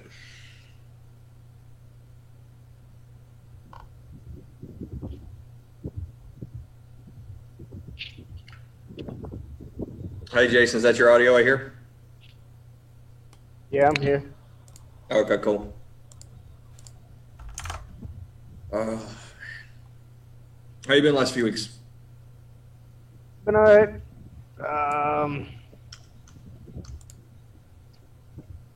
Yeah, I don't know. Just chilling. What about you? How's work going? It's all right. It's a little busy, but we got some. We got Oh, it's busy. All right. Yeah, we got some decent stuff kind of coming through, and there's a new. We're doing like a lot of like educational events right now, so next month is going to be a different topic that I'm going to be speaking on all month, and then we just did estate planning last month for consideration. So we've gotten some people from it. Oh. Yeah, lots of fun stuff. Been liking baseball being back. I love baseball being back. I was a little mad that the Braves lost yesterday, but it is. I didn't. I meant to check the score. I didn't even see the score. I just remember I had Ozuna in my fantasy lineup, and I was like, this motherfucker better do something. And he got me 7 points, so he got me into the cash. So Good. that's all I cared about. I was hoping he'd hit a home run, but He hit too many the other day. yeah, He's that's had why I all had the him, money. because he hit like 2 the day before. I was like, well, if he hit 2 the day before, maybe he'll hit 1 today. But no. Bummer. That's the way, man. The Braves are too inconsistent, man. Like it's really hard to play them in fantasy sports. Like because All it's our like, people are injured. but it's like one day it's like they'll be like killing it, and then the next it's like they do nothing. Like who's his name? I think D'Arnaud. Darno. Yeah. Darno. Yeah, he's like one of their best players, but even him, he is like super inconsistent. Mm-hmm. But Yeah. and talk about inconsistent, fucking Freeman. Like fuck, man, I don't even touch Freeman. For one thing, he's too expensive, and he doesn't put up enough. Like he doesn't do enough. Freeman's been doing okay. He's got back from battling COVID, so it's kind of hard for him to get back into the swing. He had it. Yeah, he had COVID-19. Yeah. Oh, I didn't know that. Yeah, he had COVID. He said it almost killed him. He had like 105 fevers, praying to God to not die. And yeah, apparently the whole team's been freaked the fuck out ever since that. So Oh well. it's what it is. Shit. Well, I mean, Yeah, the other night, I think it was when Ozuna hit the 2 home runs. Man, they killed it. They Yeah. racked up the points. Yeah, but we're without Acuna. Mike Soroka, who's our ace, tore his Achilles. We're without Ozzy Albies right now. Wait, you're He without had- Acuna? Yeah, Acuna's been out of the lineup for like a week. No, this had to just happen because he was in there for a while. Yeah, but he's been out for like the last week or so. Oh. He was put on the 10-day injured list. Albies has been out. Cole Hamels, who's supposed to be our number 3 dude, he's been sidelined all season. Felix Hernandez opted out.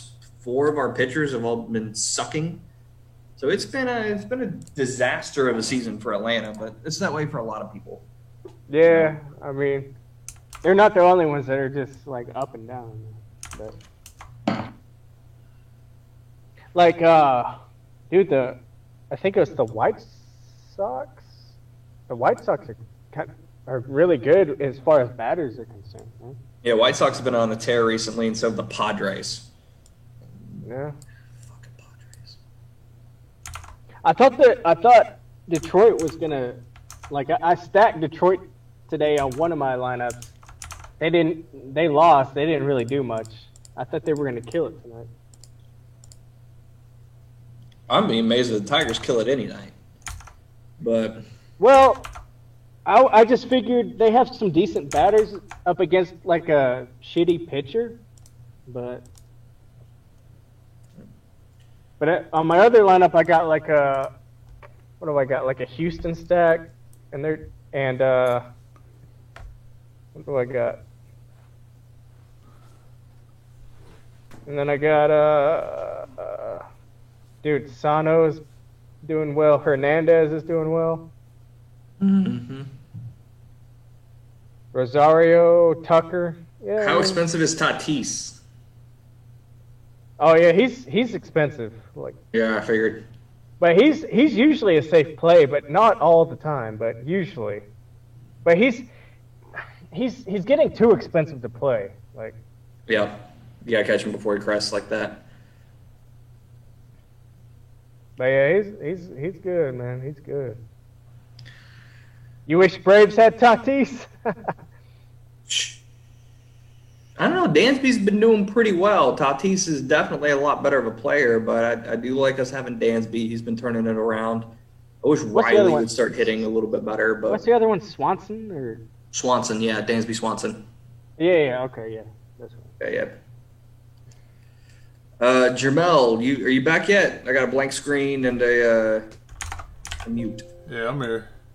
Okay, cool. Is your video all right, or are you Yeah. out? I'm just chilling. He doesn't want us to see him jacking off. That is correct. It was an excellent story. I appreciate the black screen. Thank you.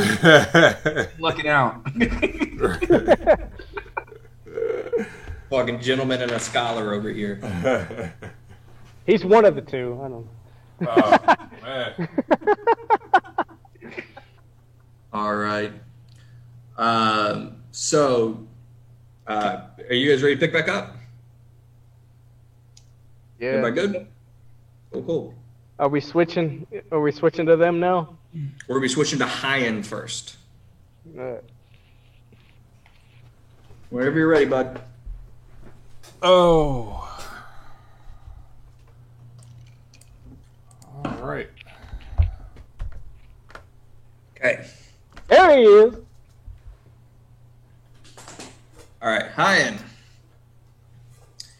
It has been about an hour of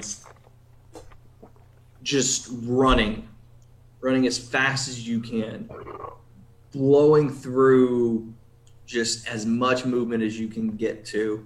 You do lose your captors kind of along the way, or your potential captors, that is. But you are completely lost here in the Underdark. Where you find yourself, you are in one of the areas where everything's been spit out.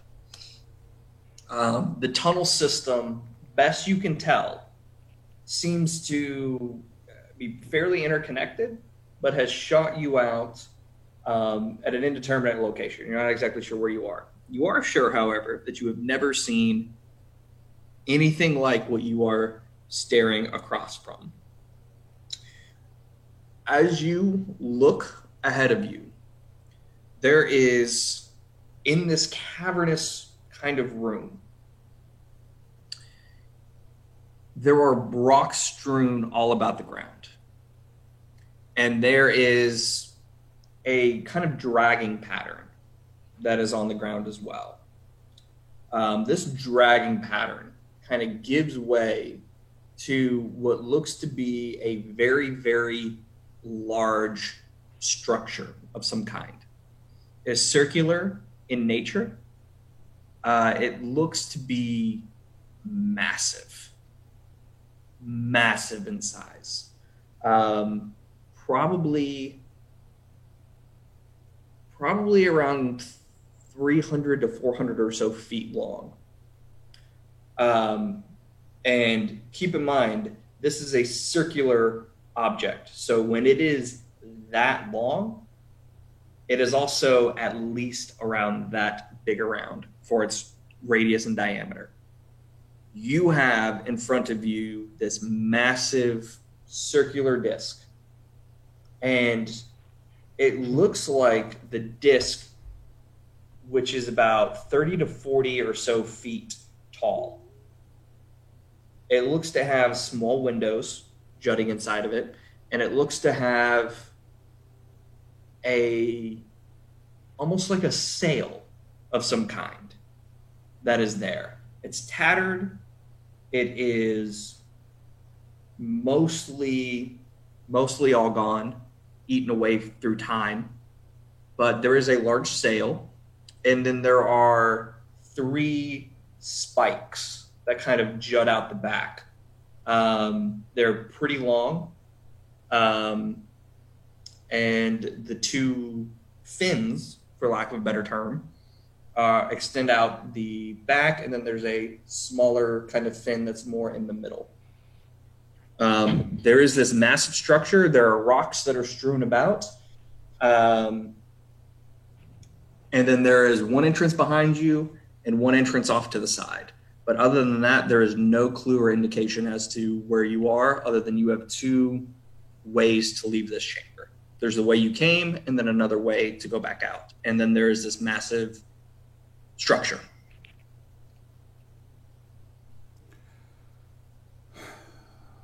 Okay.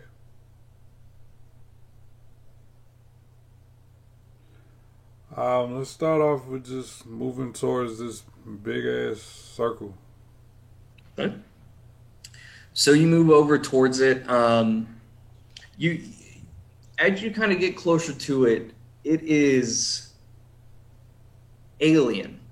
It is odd. It is you, in looking at the stonework and looking at all of the structure of it.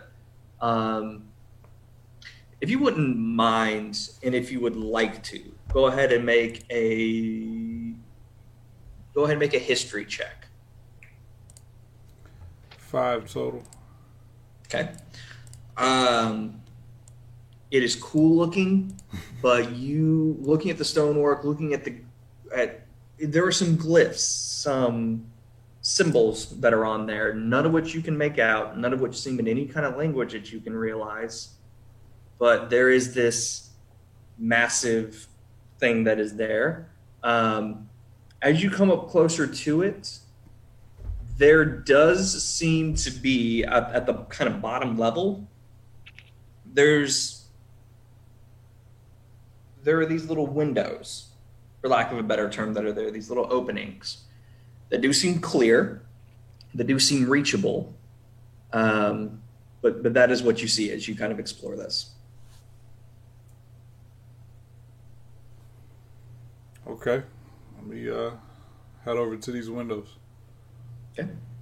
So as you go over to the window, it is there's no glass or anything. There's just an opening that you could go through.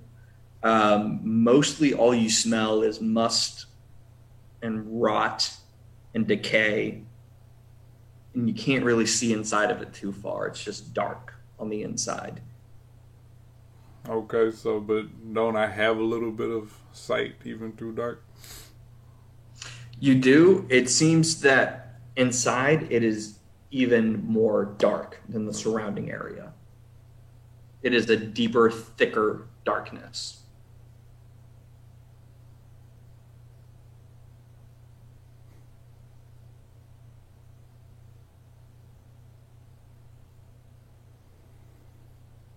And so perception isn't giving me anything nearby. It's still complete silence and a lot of dark. Roll a perception check if you'd like. These rolls suck. 9 total. Can't see much.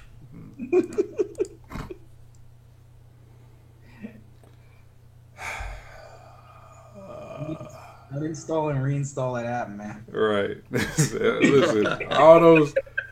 You're still rolling nat 20s constantly. Right. You I had all redo these it. 20s and shit, 15. It's like a crack dealer. They give you like the good stuff up front and make you come back and keep buying. Surprise, right? So you get past the free trial.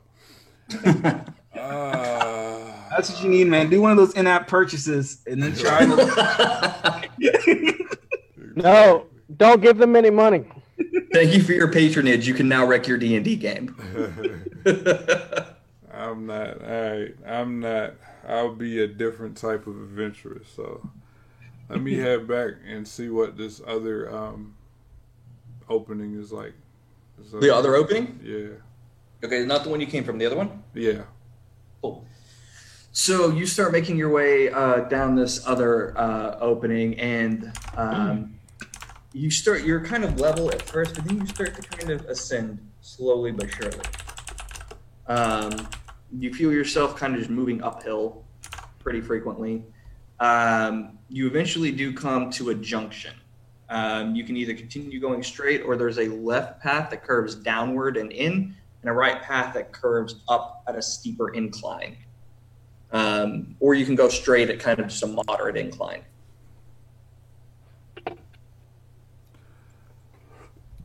I'll go to the right. Okay.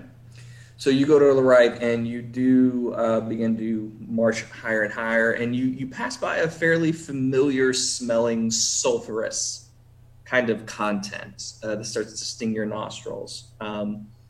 You remember that as you were going past, you did have a sulfur kind of smell and then a mineral type smell. This is definitely very much in that sulfurous vein as you begin climbing up. As you continue to climb, I want you to go ahead and make a survival check for me, if you wouldn't mind. All right, that's a 20 total. It's a 20 total? Okay. So you start feeling the heat kind of pick up a little bit as the further down you go. You eventually find yourself at yet another kind of junction and another kind of crossroads. You notice that the left path from you, much hotter, is really, really seem like as you kind of almost like walk into that path, it's like a wall of heat and hot air just starts meeting you and causing you to sweat even more profusely. There's the path that still continues straight on ahead of you. It seems to be not quite as hot. Which way would you like to go? I'll go that path. The path is not as hot? Yeah. You eventually do make your way up further and further and further. And eventually you come across a cave-in. A series of rocks all in front of you. There's the tiniest pinprick ahead of you of what seems to be a tiny light source. But you would have to spend a little bit of time trying to gather these rocks and move everything across in order to be able to reach the light. Okay. Moving through that is that something I can do while stealth? Moving that out the way? You can certainly try. I'd say 23 total. It's a 23? Okay. So it's a laborious process. It is certainly something that takes you a little bit of time, but you manage to feel pretty confident that you're stealthily moving some of these rocks away. It does take since you're trying to stealth this, about an hour or so of just carefully moving these rocks, slowly but surely. And eventually, you do manage to clear the path out a little bit, enough for you to kind of squeeze and crawl through. And as you do manage to kind of crawl through, and you hit the ground with a thud. And you look up and around, and you seem to be in somewhat familiar territory.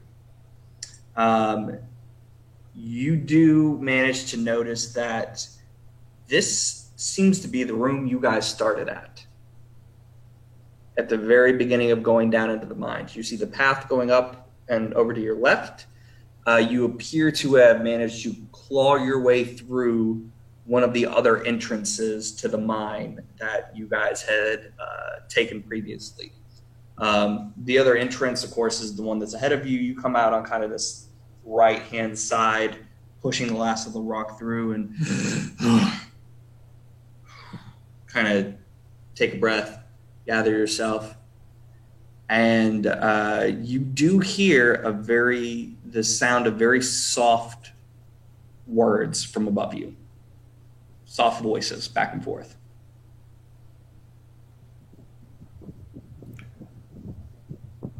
Okay, so I just crawled out of a hole. I'm back into the room we used to be in. The very large cavernous room, yes. You see a little bit of light that is coming from the double doors that are opened that enter into the mines themselves. A little bit of sunlight is streaming from there and helping to kind of just barely catch part of that rock formation that you were behind. Well, the rest of the room is cast into various shadows, light and dark. But you do hear... And Okay. So, I mean, I guess maybe I'm not picturing it. Is there a way for me to get to that light towards this? So yeah, you can crawl. You can climb up the staircase that you guys went down last time. It's about a 5 or so minute climb, and that will take you up to the part of the mines where you have that crossover, that very, very large gap between the 2 points, and you've got that stone bridge that crosses across. Okay. I didn't realize that any of that has sunlight, but all right. Well, the doors are open now. Okay, gotcha. All right, Yeah, so that's what's letting the light come through. I'll go that way. I mean, I hear some noise. Am I able to have some kind of idea of like this direction is bringing me closer, or as I'm moving, maybe I hear a little bit better or not? Yeah, as you start climbing the steps to try to kind of get up, normally this cavern is pretty dark. As people kind of go in and out and the door shut behind them, normally that is what creates that darkness. As the cavern is open and high up above you, you can barely see a tiny shaded object that's at the top of this ridge. And as you climb, the voices begin to get a little bit louder, and they are familiar voices to you. As you start climbing kind of and almost cresting the top, you hear a voice saying, well, why don't you tell me a fucking story if we're going to be staying here? Okay. And you look across and you see a wagon with 2 horses attached to it. You see the crotchety old man that you know sitting on the ground, his hands tied with rope. And you see Vax standing next to him, and they're kind of bickering back and forth. Okay. Is he back? Oh yeah, I'm here. Oh, okay. Cool.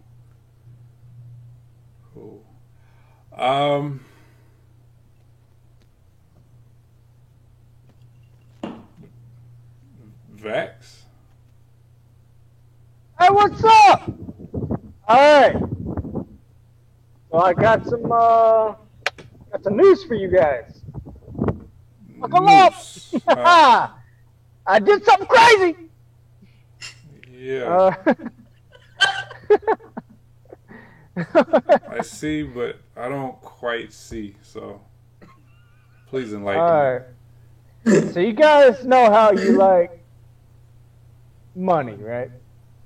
And we're trying to like fund our misadventures. Okay. I'm still looking at the 2 roped up, but yes. All right. Okay. So I got these 2 dudes tied up. All right. Get this, man. One of them's a mayor. Mm-hmm. So here's what I got a plan. And I'm worth fucking nothing. So he planned Okay. ahead. Nah, he told me he's got an uncle that'll pay, man. Like, so don't even worry about him. You He'll pay. lying He'll son. pay. Dude, you'll pay. I will make you. I don't just fucking sit here. Don't listen to me. I don't know anything. I'm old. Do you want a dick to the face? Do you? Oh, Yeah. All right. Shut up. fine. Be quiet. Talking to my boys over here about how we're gonna sell you guys for ransom money. Well, here's the thing. I don't really have a problem with that idea right now, but the one that likes the money the most, if you notice, he's not really with me right now. Oh, where'd he go?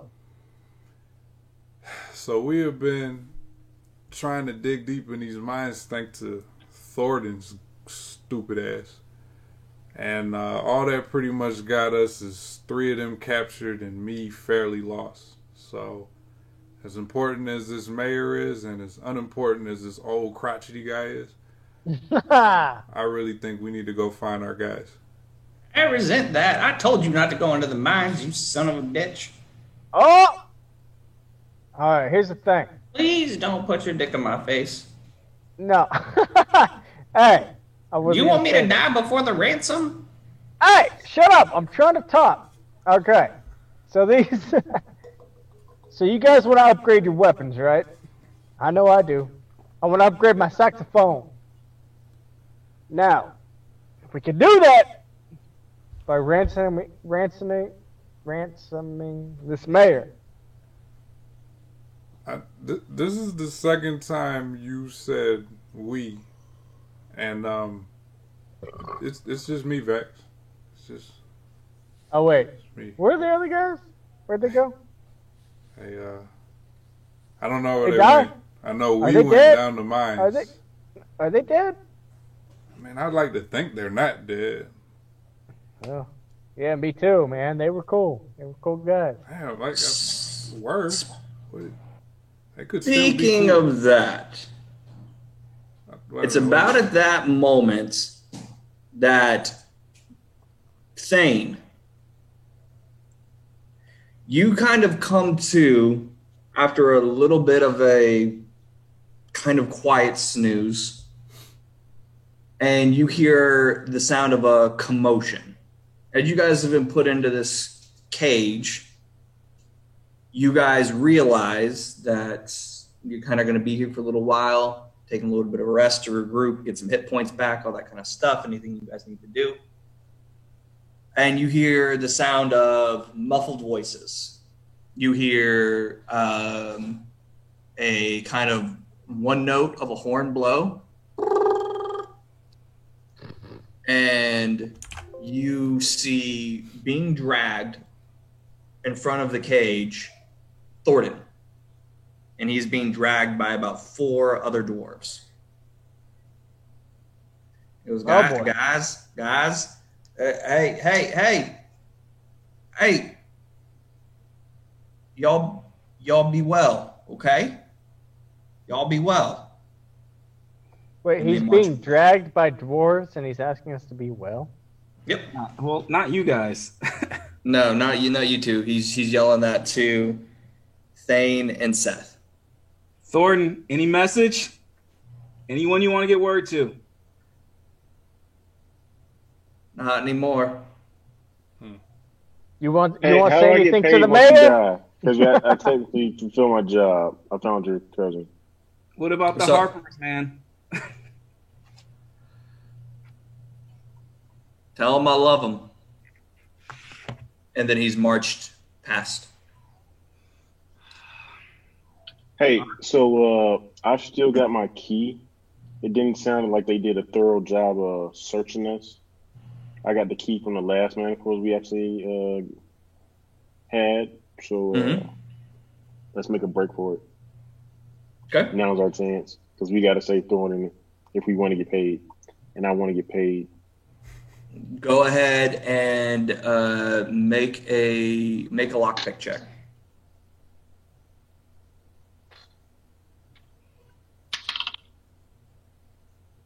$10. 10. You rolled a 10 Yeah. or 10 total? 10 total. You work on it, and it maybe there are different kinds of manacle. You're not sure. You just can't quite get it to fit in and get the tumblers to really reset. This key apparently not the exact right key. I'll look at the. We're the other prisoners are in the same cell as us, or they're in surrounding cages? No, there's 3 other that are in the same cell as you, and then there is another group of prisoners that's kind of across the way. And as you speak, Thane, you notice the head of one of them pop up. They're wearing a cloak, kind of hooded, tattered robes, but this hooded figure looks across at you. Little help?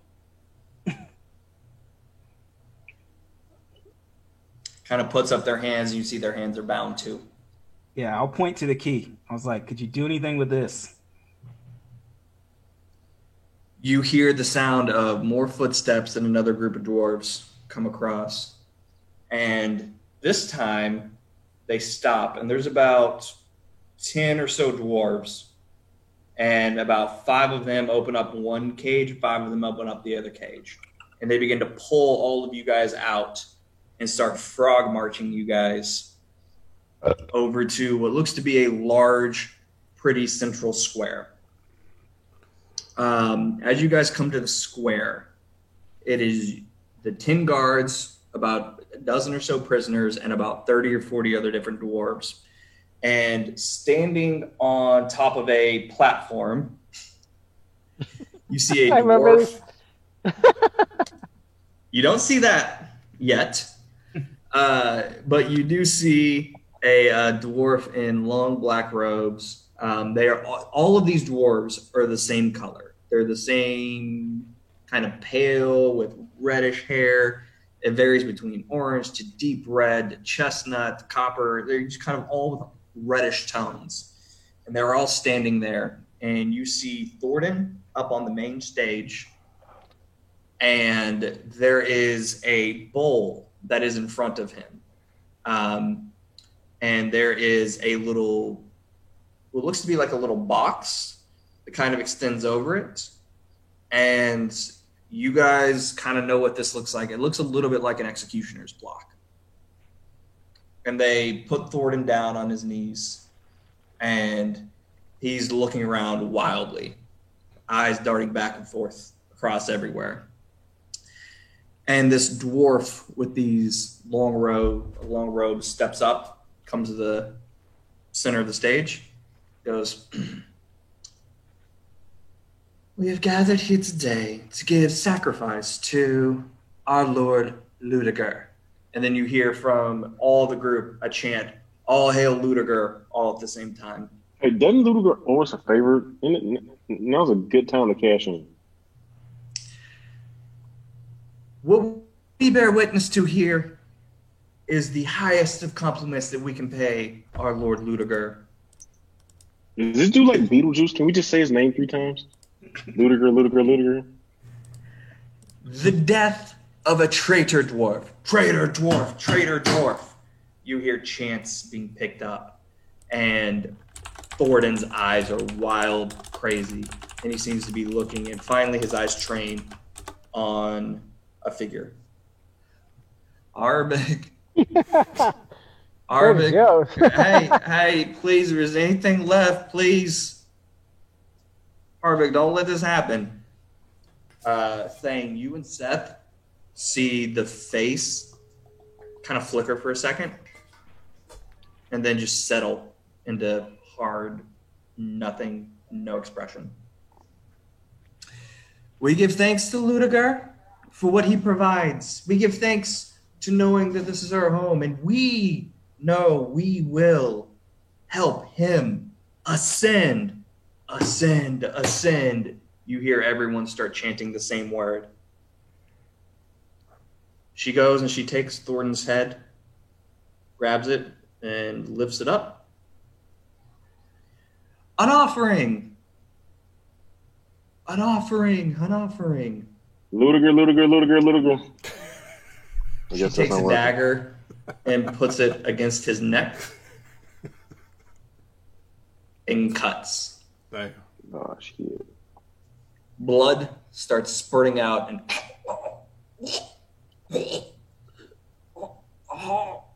What is this, Game of Thrones? and the wind goes from him, and this bowl fills with blood.